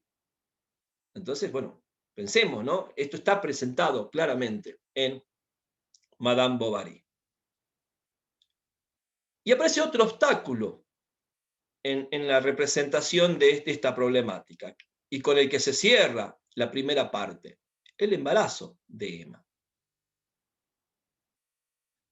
Ese embarazo que por supuesto abre, o mejor dicho, clausura, si se quiere, ¿sí?, la posibilidad de que Emma encuentre en el matrimonio eso que buscaba a partir de su imaginación romántica. Entonces, fíjense que en la primera parte Flaubert desarrolla, ¿no?, esa especie de, de historia de relación entre Charles y Emma, la va mostrando, el descontento y por otro lado, bueno, no sé si hablarlo de amor o la pasión, sí, a su manera, ¿no? De Charles, luego esa especie de total desconexión y en medio cuando ya pareciera que todo está roto, por lo menos por parte de Emma, en cuanto a la idea de que sea en el matrimonio el espacio donde encuentre la pasión amorosa, este obstáculo del embarazo. Van a ver que también que la figura de Berta, la hija de Emma y Charles, es una figura que ocupa muy poco, ¿sí? Porque después la segunda y tercera parte que desarrolla ya esa vida de la Emma adúltera, no, la maternidad no ocupa un lugar central. O sea, en la construcción de la figura de Emma no aparece la maternidad. Y también nos podríamos preguntar, ¿no?, si en la idea de amor romántico la maternidad tiene lugar. Porque la maternidad es, sobre todo en ese ámbito social, algo vinculado al matrimonio, ¿o no? Sabemos incluso que maternar fuera del matrimonio es un enorme problema para la mujer hasta el día de hoy, ¿o no? ¿Sí? O sea, 200 años después de Flaubert sabemos que la maternidad necesita socialmente del ámbito de la institución matrimonial. Y cuando esto no sucede, sobre todo la mujer afronta una serie de problemas. Pero también sabemos que es muy difícil, o si no imposible desde el punto de vista literario por lo menos, coordinar maternidad y pasión amorosa. ¿Sí? Vuelvo a insistir, la maternidad pertenece al ámbito de lo matrimonial, no al ámbito de la pasión amorosa. Por eso también quizás cuando se juzgue a la novela de Flaubert, y cuando hablo de juzgar, no estoy usando una metáfora, ¿sí? Flaubert va a ser juzgado por inmoral. El gran problema es ese. Cuando uno ve las actas del juicio, que están publicadas, uno puede leer el juicio que se llevó a cabo a Madame Bovary, uno de los temas es la maternidad, ¿sí? Cómo la libertina de Emma no ejerce la maternidad.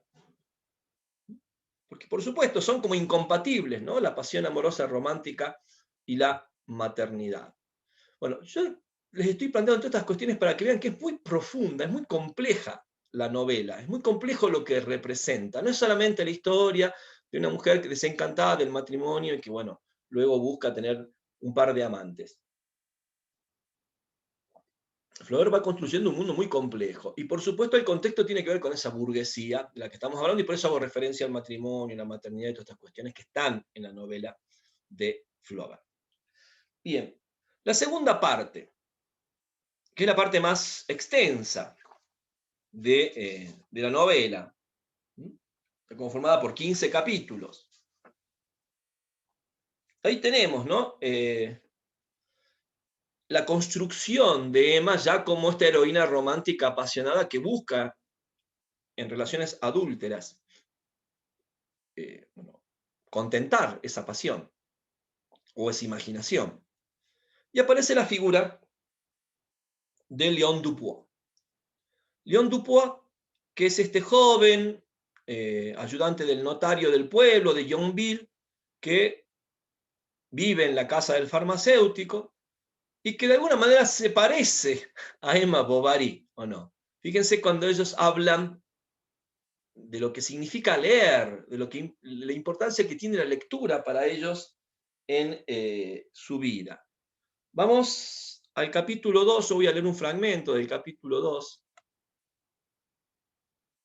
para que ustedes lo tengan presente a León.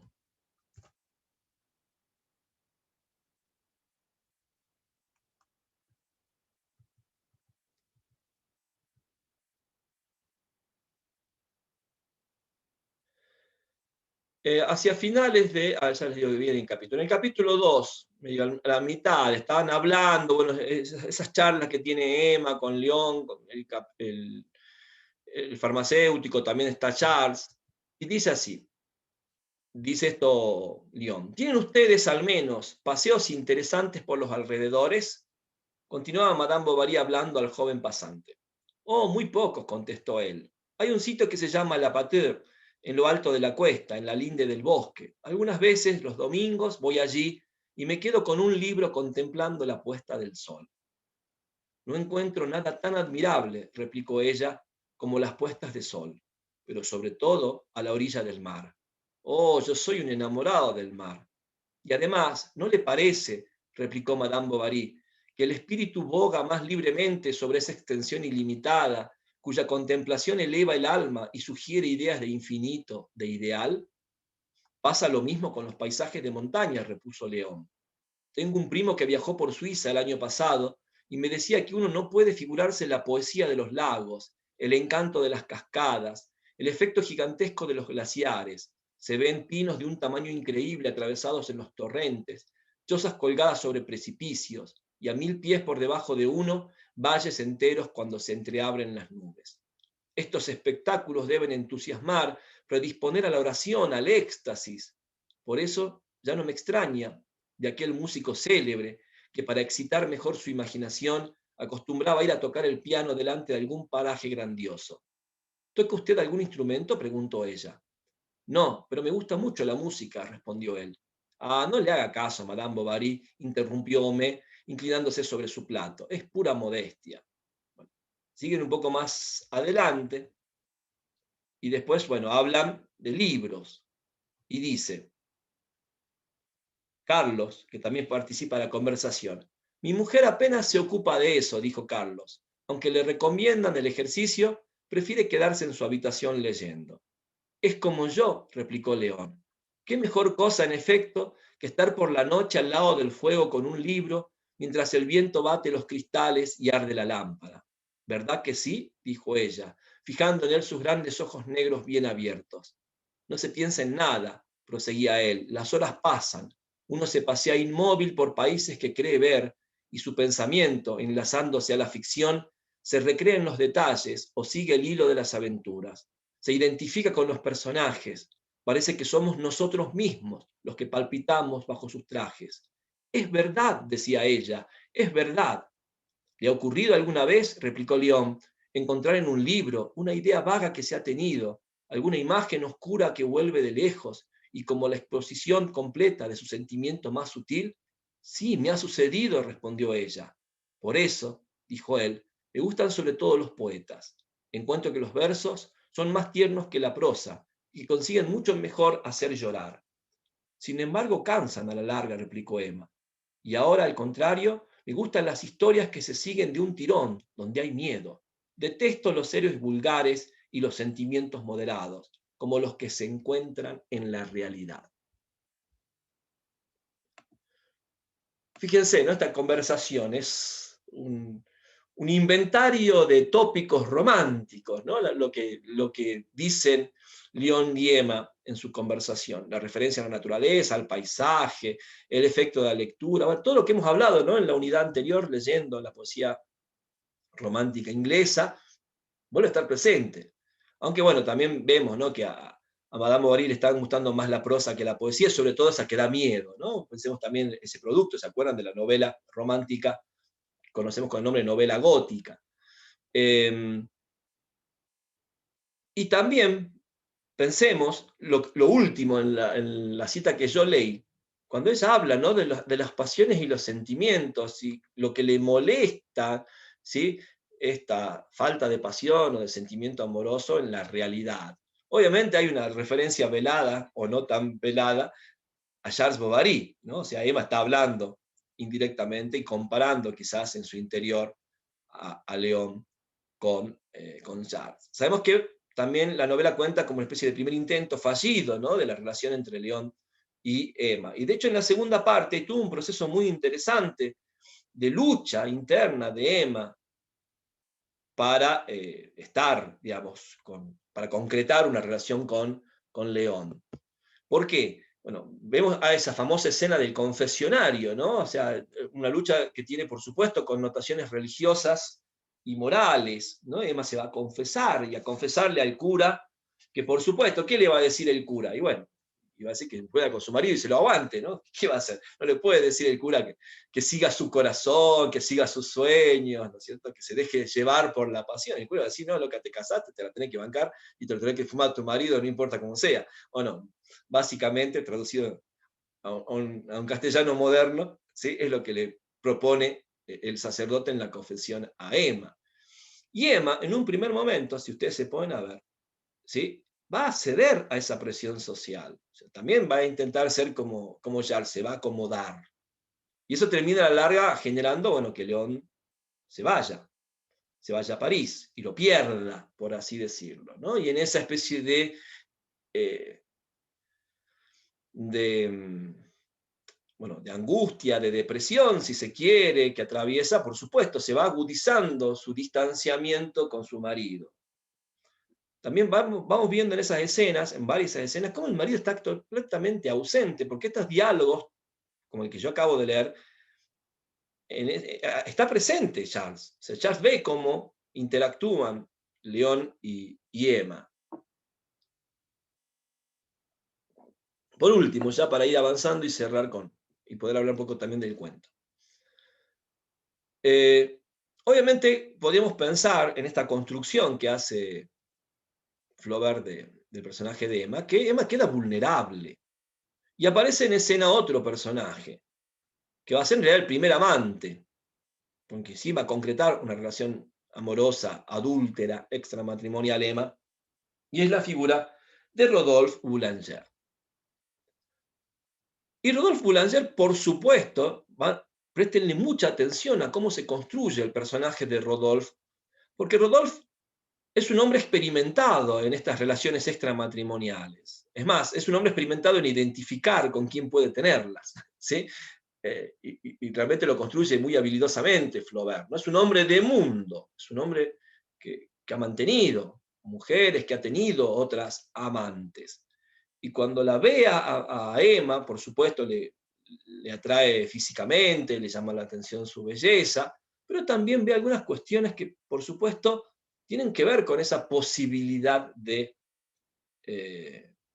tener o de tentar, si se quiere, a Emma para una relación amorosa. Y también vamos a ver, por supuesto, que Rodolphe es un impostor. ¿Mm? Es alguien que aparenta, que utiliza la retórica romántica. A diferencia de León, porque León es así. Y de hecho, cuando León ve que con Emma no pueden tener nada, porque Emma está demorando en decidirse, León se va. Pero Rodolphe es un impostor, alguien que va a construir, que construye un personaje, que la seduce, ¿sí? Que le dice o le cuenta lo que Emma quiere escuchar, ¿o no? Conoce la retórica romántica, conoce lo que ésta genera en mujeres como Emma. Y vuelvo a insistir, Emma está en esa situación de vulnerabilidad que rápidamente, astutamente, si se quiere, reconoce Rodolphe en Emma. Vamos a ver, por ejemplo, en el capítulo 7, también voy a leer un fragmento para que vean cómo funciona esto.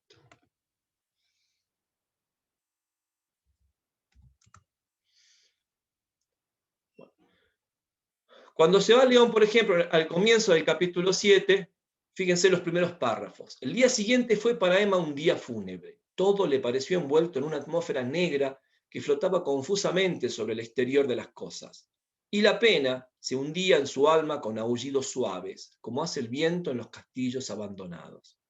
Era ese ensueño que nos hacemos sobre lo que ya no volverá, el cansancio que nos invade después de cada tarea realizada, ese dolor, en fin, que nos causa la interrupción de todo movimiento habitual, el cese brusco de una vibración prolongada. Fíjense que más adelante dice, Emma no podía apartar su vista de aquella alfombra que él, León, había pisado, de aquellos muebles vacíos donde se había sentado. El río seguía corriendo y hacía avanzar lentamente sus pequeñas olas a lo largo de la ribera resbaladiza. Por ella se habían paseado muchas veces, con aquel mismo murmullo del agua sobre las piedras cubiertas de musgo. Qué buenas jornadas de sol habían tenido, qué tarde más buena solos a la sombra al fondo del jardín. Él leía en voz alta, descubierto, sentado en un taburete de palos secos, El viento fresco de la pradera hacía temblar las páginas del libro y las capuchinas del senador. Ah, se había ido el único encanto de su vida, la única esperanza posible de una felicidad. ¿Cómo no se había apoderado de aquella aventura cuando se le presentó? ¿Por qué no lo había retenido con las dos manos, con las dos rodillas, cuando quería escaparse? Y se maldijo por no haber amado a León. Tuvo sed de sus labios. Le entraron ganas de correr a unirse con él, de echarse en sus brazos, de decirle, soy yo, soy tuya. Pero las dificultades de la empresa la contenían, y sus deseos, aumentados con el disgusto, no hacían sino avivarse más. Fíjense, ahí tenemos entonces la descripción del estado en el que queda Emma ante la partida de León. Nuevamente vemos, vuelvo a insistir con esto, todos los tópicos del romanticismo. O sea, Flaubert siempre está jugando, el narrador de Madame Bovary todo el tiempo está usando toda esa retórica romántica cuando construye el personaje de Emma, cuando ingresa a la interioridad de ese sujeto romántico que es Emma Bovary. Luego, por supuesto, como les digo, aparece en escena Rodolphe. Y fíjense cómo lo representa la novela, también en el mismo capítulo. El señor Rodolfo Boulanger tenía 34 años. Era de temperamento impetuoso y de inteligencia perspicaz. Habiendo tratado mucho a las mujeres, conocía bien el paño. Aquella, Emma, le había parecido bonita. Por eso pensaba en ella y en su marido. Me parece muy tonto. Ella está cansada de él sin duda. Lleva unas uñas muy sucias y una barba de 3 días. Mientras él va a visitar a sus enfermos, ella se queda surciendo calcetines. Y se aburre. Quisiera vivir en la ciudad, bailar la polca todas las noches. Pobre mujercita. Sueña con el amor, como una carpa con el agua en una mesa de cocina. Con 3 palabritas galantes se conquistaría. Estoy seguro, sería tierna, encantadora. Sí, pero ¿cómo deshacerse de ella después? Entonces, las contrapartidas del placer, entrevistas en perspectiva, le hicieron por contraste pensar en su amante. Era una actriz de Rouen a la que él sostenía, y cuando se detuvo en esta imagen, de la que hasta en el recuerdo está hastiado, pensó, ah, Madame Bovary es mucho más bonita que ella, más fresca sobre todo. Virginia decididamente empieza a engordar demasiado, se pone tan pesada con sus diversiones, y además, qué manía con los camarones. El campo estaba desierto, y Rodolfo no oía a su alrededor más que el leve temblor de las hierbas que rozaban su calzado, junto con el canto de los grillos agazapados bajo las avenas. Volvía a ver a Emma en la sala, vestida como la había visto, y la desnudaba. Fíjense cómo se construye este sujeto, ¿no? Rodolfo. Cómo conoce el paño. Uno le dice 3 palabritas galantes y seguro que ya, diríamos, agarra viaje, ¿no? Además ya está harta de su marido, el marido anda con la barba desprolija, las uñas sucias, se nota la legua, ¿sí? Y es un hombre con experiencia, y que además está cansado de su amante, Emma es más joven, es más linda. Fíjense cómo de alguna manera se va construyendo esa cuestión. Sí, perdón, Valentina. No, es que es un pirata prácticamente. Exactamente, sí, tal cual, ¿sí? Va viendo la presa, ¿no? Viendo el botín, por así decirlo. Y por supuesto ya vamos a ver cuando vayamos a las escenas amorosas entre Rodolphe y Emma, toda la puesta en escena que él realiza, ¿sí? Todo ese dominio de la retórica romántica, todo lo que le ofrece a la altura de las expectativas de Emma, ¿o no? Pero también sabemos muy bien que Emma va como entrando en el juego, mientras que Rodolphe lo que está haciendo simplemente es jugarlo, ¿o no? De allí que tengamos, por supuesto, esa actitud de Emma, que va a ser la ruina de Emma, porque la ruina de Emma no es amorosa, la ruina de Emma es económica. Acá aparece otra de las isotopías del texto, la cuestión del dinero, que es importantísimo en la vida burguesa, ¿o no? Los recursos para llevar una vida amorosa. O sea, el matrimonio y los amantes implican dinero, ¿sí? Implican gastos. Si no se tienen los recursos es muy difícil, ¿no? El matrimonio y mucho más el matrimonio y relaciones paralelas. Porque por supuesto, ¿qué va a empezar a hacer Emma? Se va a empezar a endeudar para sostener su vida amorosa. ¿Mm? Y ante la impericia también de Charles Bovary, ¿no? De no advertir lo que va sucediendo. Y acá tenemos entonces, fíjense, esta cuestión muy importante y muy característica del realismo, y si se quiere, si uno lo toma a Flaubert, muy balzaciana, nos remite a Balzac. Porque acá entra en juego lo económico. Quizá Madame Bovary no se suicide agobiada por sus frustraciones amorosas, se suicida agobiada por sus deudas. Se suicida por digamos, la situación irreversible de quiebra a la que ha conducido su vida y la de su marido y la de su hija. O sea, el problema es de tipo material, si se entiende, ¿no? No sé si me entienden. Acá ya entra en escena, vuelvo a insistir, la problemática económica no solamente es la problemática del sujeto, y sus ideas, sus sueños, sus planes, su imaginación, sino también las consecuencias que tiene esto en la realidad. Y no hay nada más real que la economía. Bueno, porque la economía tiene que ver con los bienes físicos, con los bienes materiales. Y Rodolphe va a ser la ruina de Emma Bovary. ¿Mm? Y por supuesto, cuando se supone que van a huir, que van a escaparse a París, aparece esa maravillosa escena del cinismo de Rodolphe redactando la carta con la que va a romper su vínculo con Emma. No sé si le han prestado atención a esa escena, porque además como que él la va pensando, ¿no? Cómo la va a escribir. O sea, no vemos la carta propiamente dicha, sino vemos el proceso de construcción de la carta. ¿Sí? Es una de las escenas también me parece magistrales de Madame Bovary, porque de nuevo aparece, por supuesto, esa construcción discursiva que es la carta y el sujeto que la va produciendo para abandonarla a Emma. Y también sabemos que Emma va a quedar devastada, ¿sí? Con este abandono. En el anterior, por lo menos, bueno, Emma se sentía culpable, ¿no? Ella tendría que haberlo amado, ella tendría que haberlo besado a León, lo dejó ir y se arrepiente. Pero acá, bueno, se siente engañada, estafada, ¿sí? Estúpida, totalmente, digamos, usada, ¿o no? Y también ya sabe muy bien que no es solamente cómo se siente, esa relación le ha dejado problemas tangibles, materiales, ¿o no?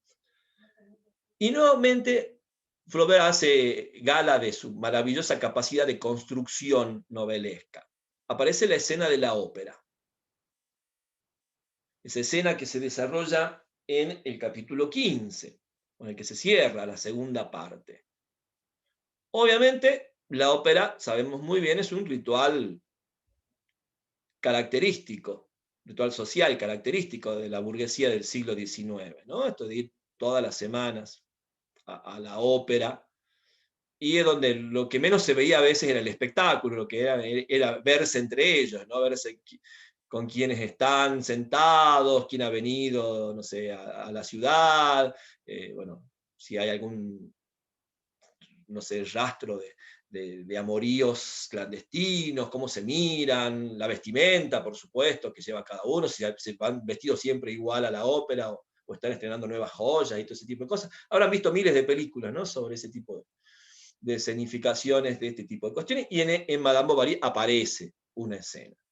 También es una escena de contraste, vuelvo a insistir, ya se los he dicho, una escena de contraste entre Charles y Emma, ¿no? Charles totalmente inoperante, totalmente incapaz de comportarse a la altura de ese ritual social, pero también importa la ópera que van a ver. Van a ver Lucía de Lammermoor, una ópera basada en una novela romántica muy famosa, muy importante, de las más importantes de las novelas sentimentales del romanticismo inglés, de Sir Walter Scott. Y que es una novela absolutamente lacrimógena y que también, como les anticipé, tiene como tema el amor o la pasión amorosa en el plano de lo extramatrimonial.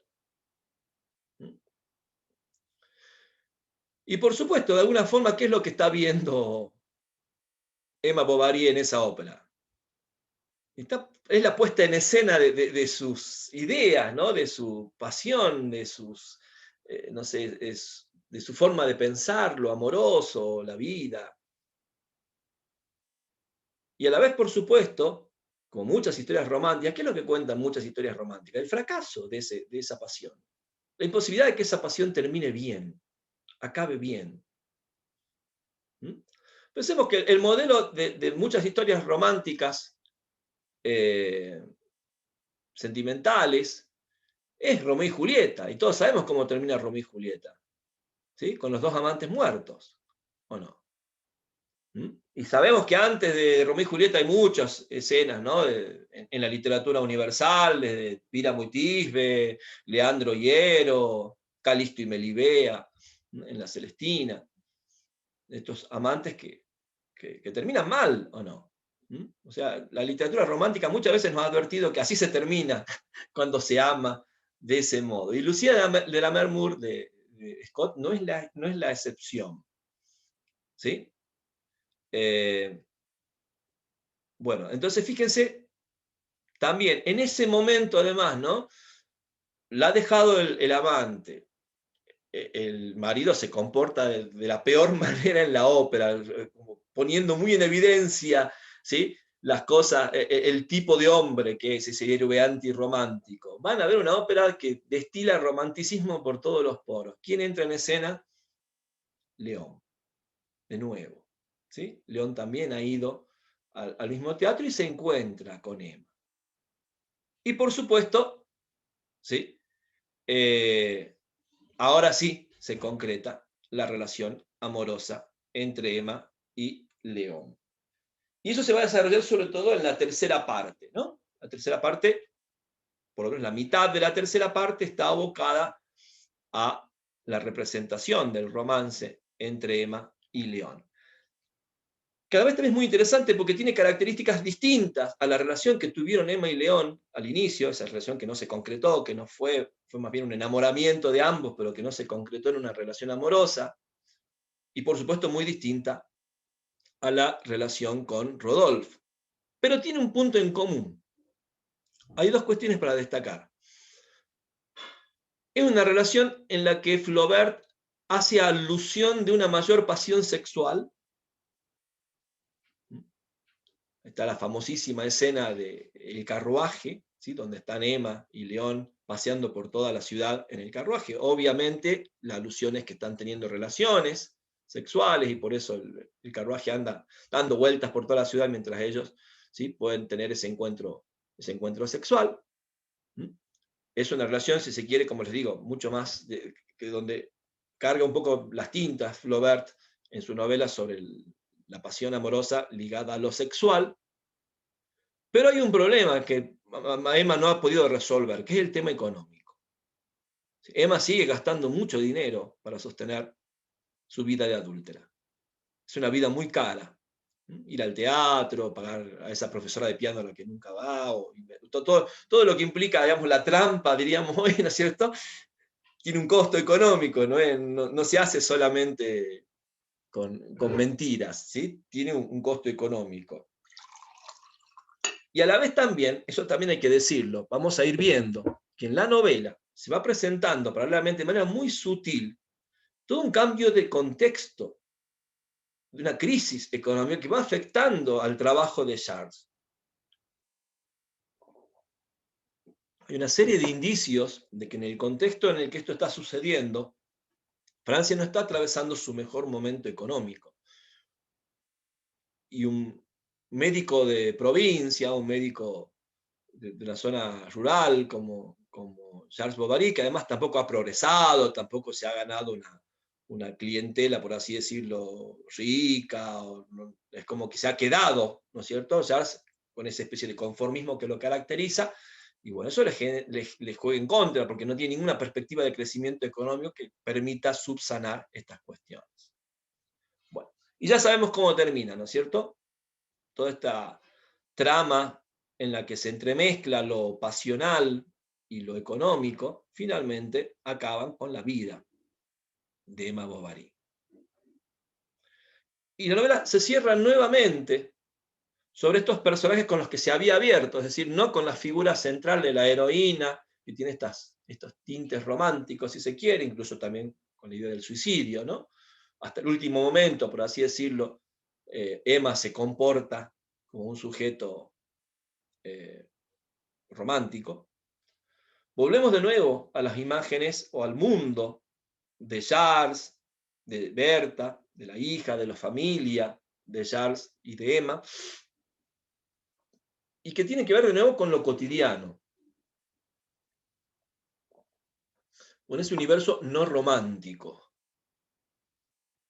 donde las consecuencias son materiales.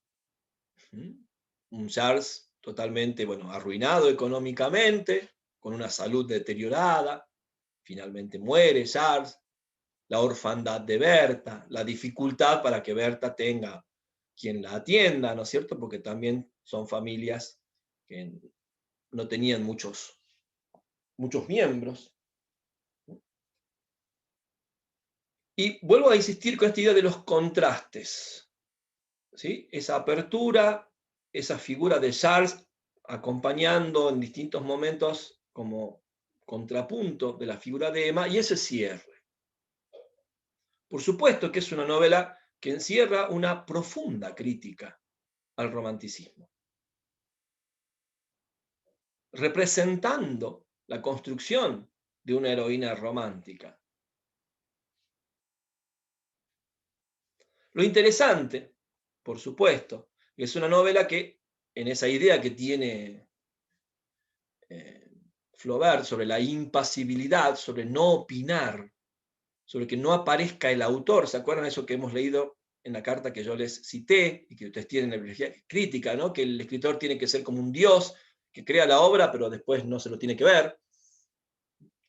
Fíjense que en realidad con estas estrategias, ¿no? De los contrastes, de las oposiciones, del modo en que se va organizando los acontecimientos, del modo en que se va representando eso que quiere contar la novela, va apareciendo esto que podríamos decir, esta crítica hacia el romanticismo, pero no de manera explicitada, no de manera ensayística, no es que el narrador dice, no, miren cómo es Madame Bovary, no, miren qué mal, miren, simplemente va, incluso fíjense que muchas veces el efecto de la voz del narrador es como reproducir lo que piensa el personaje. ¿Sí? Si el narrador se suena exaltado, en realidad porque es la exaltación del personaje lo que se está representando, no porque tome partido o no a favor o en contra de uno u otro personaje. Por ahí alguna vez, por supuesto, es muy difícil sostenerlo todo a lo largo de la novela, aparece alguna ironía, ¿sí? Para dar cuenta de alguna situación. Bueno, pero en líneas generales, fíjense que vuelvo a insistir, esta crítica de la que yo estoy hablando, que se puede leer en Madame Bovary con respecto al romanticismo, no está desarrollada de manera explícita o interrumpiendo la narración, ¿sí? No a través de un narrador que opina o toma partido, que dice esto o lo otro a favor o en contra del personaje o situaciones.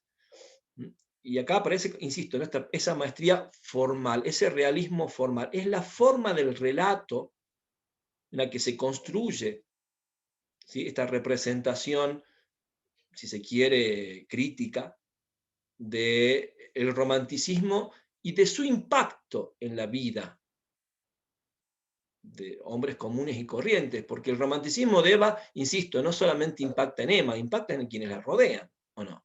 Impacta en Charles, impacta en Berta, sobre todo. Las consecuencias que tiene.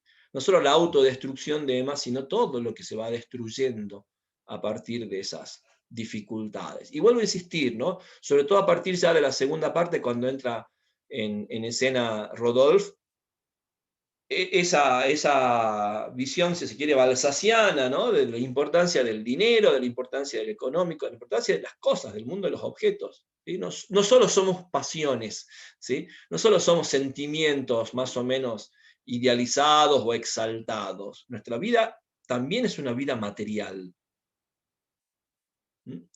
Y las pasiones tienen como correlato eso material. Bueno, vuelvo a pensar en Austen, ¿no? Austen también lo advierte constantemente, pensemos en Orgullo y Prejuicio, ¿sí? La idea de el peor matrimonio de las hermanas Bennet es la más romántica, ¿o no? Que se deja llevar por la pasión y no se da cuenta de que está dilapidando, si no fuera por la ayuda que recibe de Darcy, ¿sí? Era una catástrofe, un desastre, una ruina económica, ¿o no? En el caso de la hermana Bennet que se va con el soldado, por ejemplo. ¿Y quién es la que mejor se casa? Y la que piensa medio con las dos cosas, ¿no? Pensando con los sentimientos, pero no dejando de lado, ¿sí? Que la vida material es fundamental. Es más, y que quizás los sentimientos también dependen de la vida material. Para disfrutar de una pasión amorosa también hay que tener los recursos, por ejemplo. Sin esos recursos, ¿cuánto puede durar la pasión amorosa? Bueno, le pasa a Emma, ¿no? Bueno, esto como para que ustedes también vayan viendo que hay otras literaturas u otros novelistas que también han planteado este problema, y esto va a volver a aparecer, ¿no? Ustedes piensen que esto que llamamos la trama nupcial, o que la crítica ha llamado la trama nupcial, está muy presente en las grandes novelas del siglo XIX. La gran novela de Tolstoy, Ana Karenina, otra adúltera, además, Ana Karenina, con otros condimentos, si se quiere, otra construcción distinta a la que hace Flaubert en Madame Bovary. La maravillosa novela de Henry James, El retrato de una dama, esa Isabel Archer, ¿sí? Que también se gira alrededor de esta cuestión matrimonial. La novela de Thomas Hardy, Tess de L'Aubervilles, ¿sí? Que también es otra novela, Tess, de las maravillosas novelas sobre la problemática del matrimonio. Son novelas, las que yo acabo de nombrar, realistas, que vuelven sobre la cuestión sentimental y que por supuesto están muy ligadas a esto que plantea Flaubert. ¿Bien? Bueno, nos quedan pocos minutos para hablar de Un corazón sencillo. En cuanto a la construcción, podemos decir exactamente lo mismo que de Madame Bovary. Es un texto cuya el principal efecto está dado en la manera en que está narrado, en el modo, en la forma que encuentra Flaubert para representarlo. Es un texto que, a pesar de su brevedad, porque es un cuento, narra toda una vida. ¿Sí? Acá hay una especie también de maestría narrativa por parte de Flaubert para dar cuenta de lo que sucede en la vida de Félicité. Van a ver que es un cuento donde se hace foco en las acciones. Casi no hay oración o párrafo donde no se estén dando, sucediendo cosas. En cuanto a la descripción, vemos lo mismo que en Madame Bovary, un interés por la representación de los espacios, de los objetos que hay en los espacios y de la relación que hay entre esos objetos y los sujetos. Por supuesto, la relación privilegiada, la relación con la que, digamos, nuclear del relato, es la relación entre ese sujeto que es felicidad y ese objeto que es el loro, Lulú. Bien.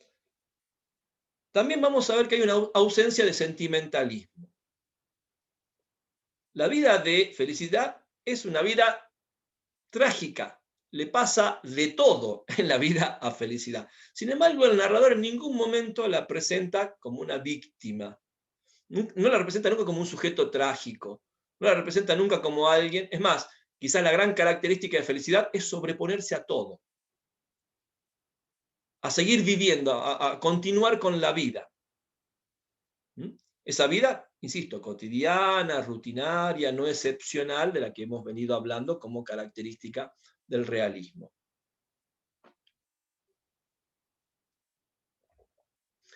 Acá aparecería quizás, por el hecho de que es un cuento, en manera más concentrada, esta problemática que ustedes van a ver muy bien en el prólogo que escribe Maupassant a su novela, que es la problemática de la percepción. La particularidad manera de percibir la vida y el mundo que tiene Felicidad.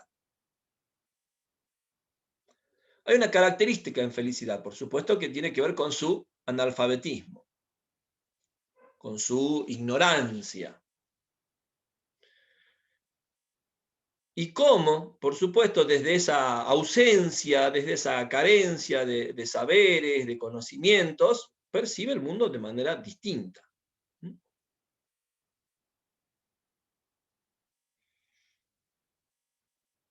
Por ejemplo, esto se manifiesta en la relación con Víctor. Cuando Víctor va a La Habana, por ejemplo. Víctor se va de viaje y, por supuesto,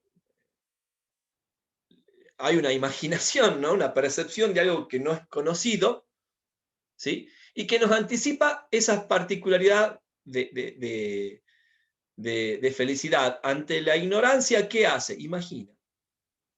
¿Y cómo es esa imaginación? Ilimitada también por esa ignorancia.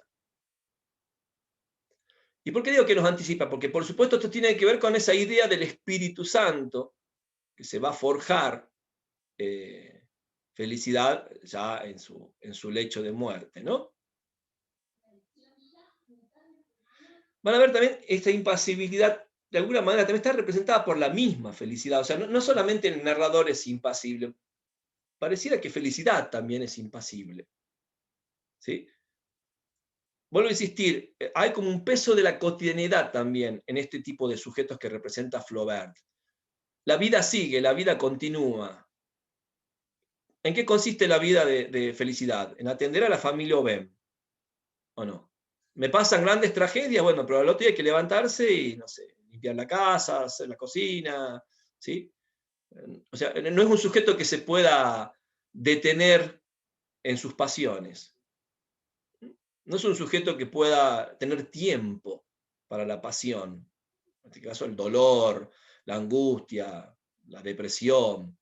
¿Sí? Siempre se sobrepone lo cotidiano. Se ha hablado, ¿no? Ese corazón sencillo es el de la vida cotidiana que se impone a todo.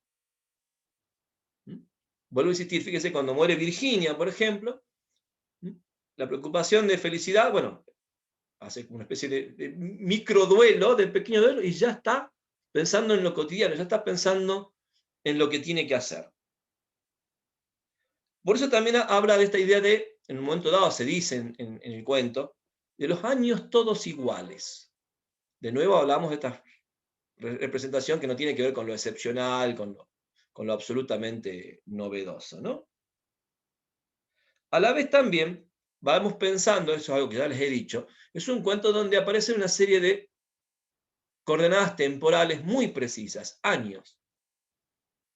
¿Sí? El cuento se abre con una fecha, comienzos de 1809. Estamos hablando de las primeras décadas del siglo XIX.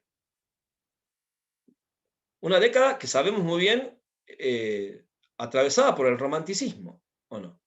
Esos acontecimientos, ¿se acuerdan lo que hemos hablado y cómo el romanticismo se fue desarrollando en ese contexto?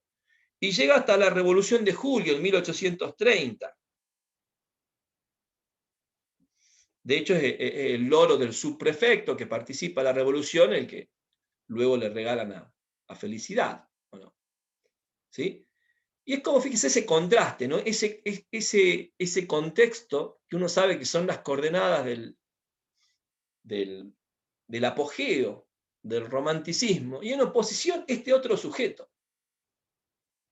¿Sí? Este sujeto que vive en ese marco romántico, ese contexto histórico romántico, pero que totalmente ajeno, ¿sí?, a eso.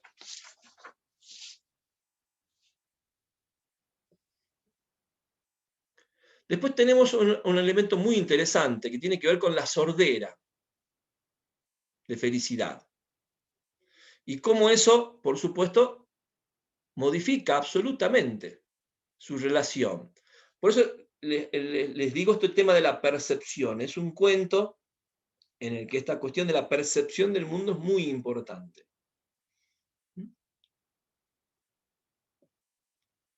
Tenemos, por supuesto, el hecho, bueno, de la muerte de Lulú, del loro, y cómo lo embalsaman. Y a partir de ahí, por supuesto, vemos esa especie de transformación. Porque la sordera de Felicidad también la isla del mundo de los objetos, ¿no? Porque pensemos que el oído como sentido también es una forma de comunicarnos con el mundo material. Entonces, esa mujer que había tenido durante toda su vida una especie de vida exterior o una vida predominantemente hacia el afuera, de relación con las cosas, de relación con el mundo externo.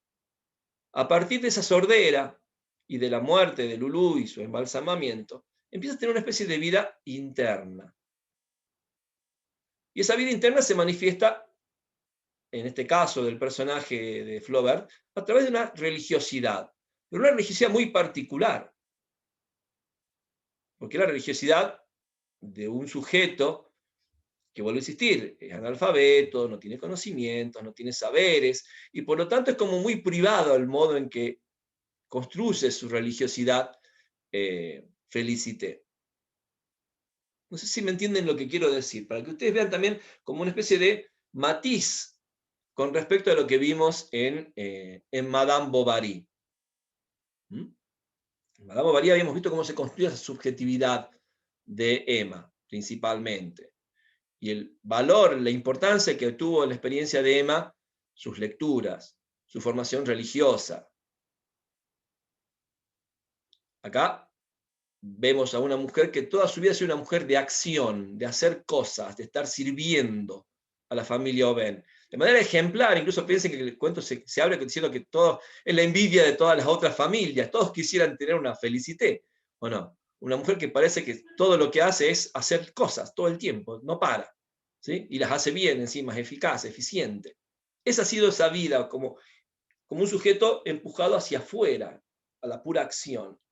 Pero a través de la sordera, a partir de la sordera, mejor dicho, empezamos a ver, ya al final del cuento, la construcción de una interioridad más compleja, pero que tiene que ver con esa relación con lo externo, ¿o no? Por eso en el lecho de muerte, cuando ella quiere o desea encontrarse con el Espíritu Santo, ¿con quién se encuentra? Con Lulú, con el loro, ¿o no? Hace esa construcción, ¿no? Porque ella ha hecho esa especie de la percepción de algo tan abstracto como el Espíritu Santo, que está simbolizado en una figura como una paloma, pero sin embargo, bueno, en la interioridad de felicidad, por supuesto, adquiere la forma de un loro gigantesco y multicolor, ¿no? Que le espera en el paraíso, por así decirlo. Bueno, fíjense entonces cómo trabaja esto que venimos diciendo el realismo de Flaubert, ¿no? La relación entre lo externo y lo interno, las limitaciones o los modos en que se construye eso que hoy conocemos con el nombre de subjetividad, la contextualización de esas subjetividades. Vuelvo a insistir, en el caso de Madame Bovary es una contextualización más bien espacial. Recuerden que el subtítulo de Madame Bovary es Costumbres de provincia, ¿sí? Y en el caso del cuento de Flaubert es más bien una contextualización de tipo temporal, por las fechas que se van dando. Bueno, creo que ya estamos excedidos del tiempo. Exactamente, tienen clases en otras materias. Sí, Valentina, querías preguntar algo. Ah, no, perdón, estaba despidiendo simplemente. Bueno, ustedes tienen, como les dije, el trabajo práctico para presentar recién cuando volvamos del receso.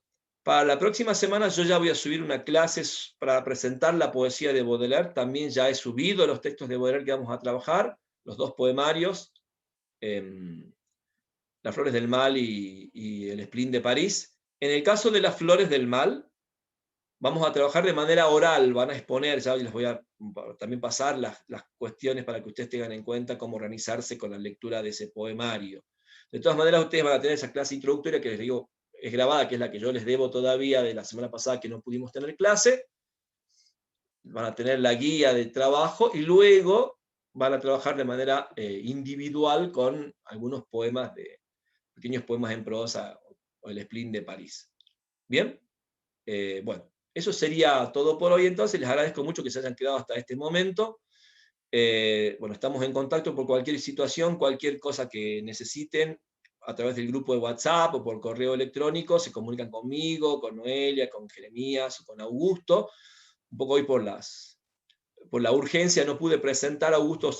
El profesor Augusto González Molina va a participar de la cátedra también como docente adscripto, Así que bueno, él nos va a estar acompañando y también orientándonos para lo que necesiten. Bien, bueno, por mi parte eso sería todo. Nos estaremos viendo de acá a fines de julio, creo yo, que arrancamos de nuevo el segundo para terminar el primer cuatrimestre en realidad, pero la segunda parte del año, para ser menos confuso. Bueno, que estén muy bien, chicos. Profe. Muchas gracias por su atención. Hola, profe. Sí. Bueno. Chao, Noelia. Chao, Profe, Cuídense Hasta luego, mucho. chicos. Nos vemos. Hasta luego. Chao, chao.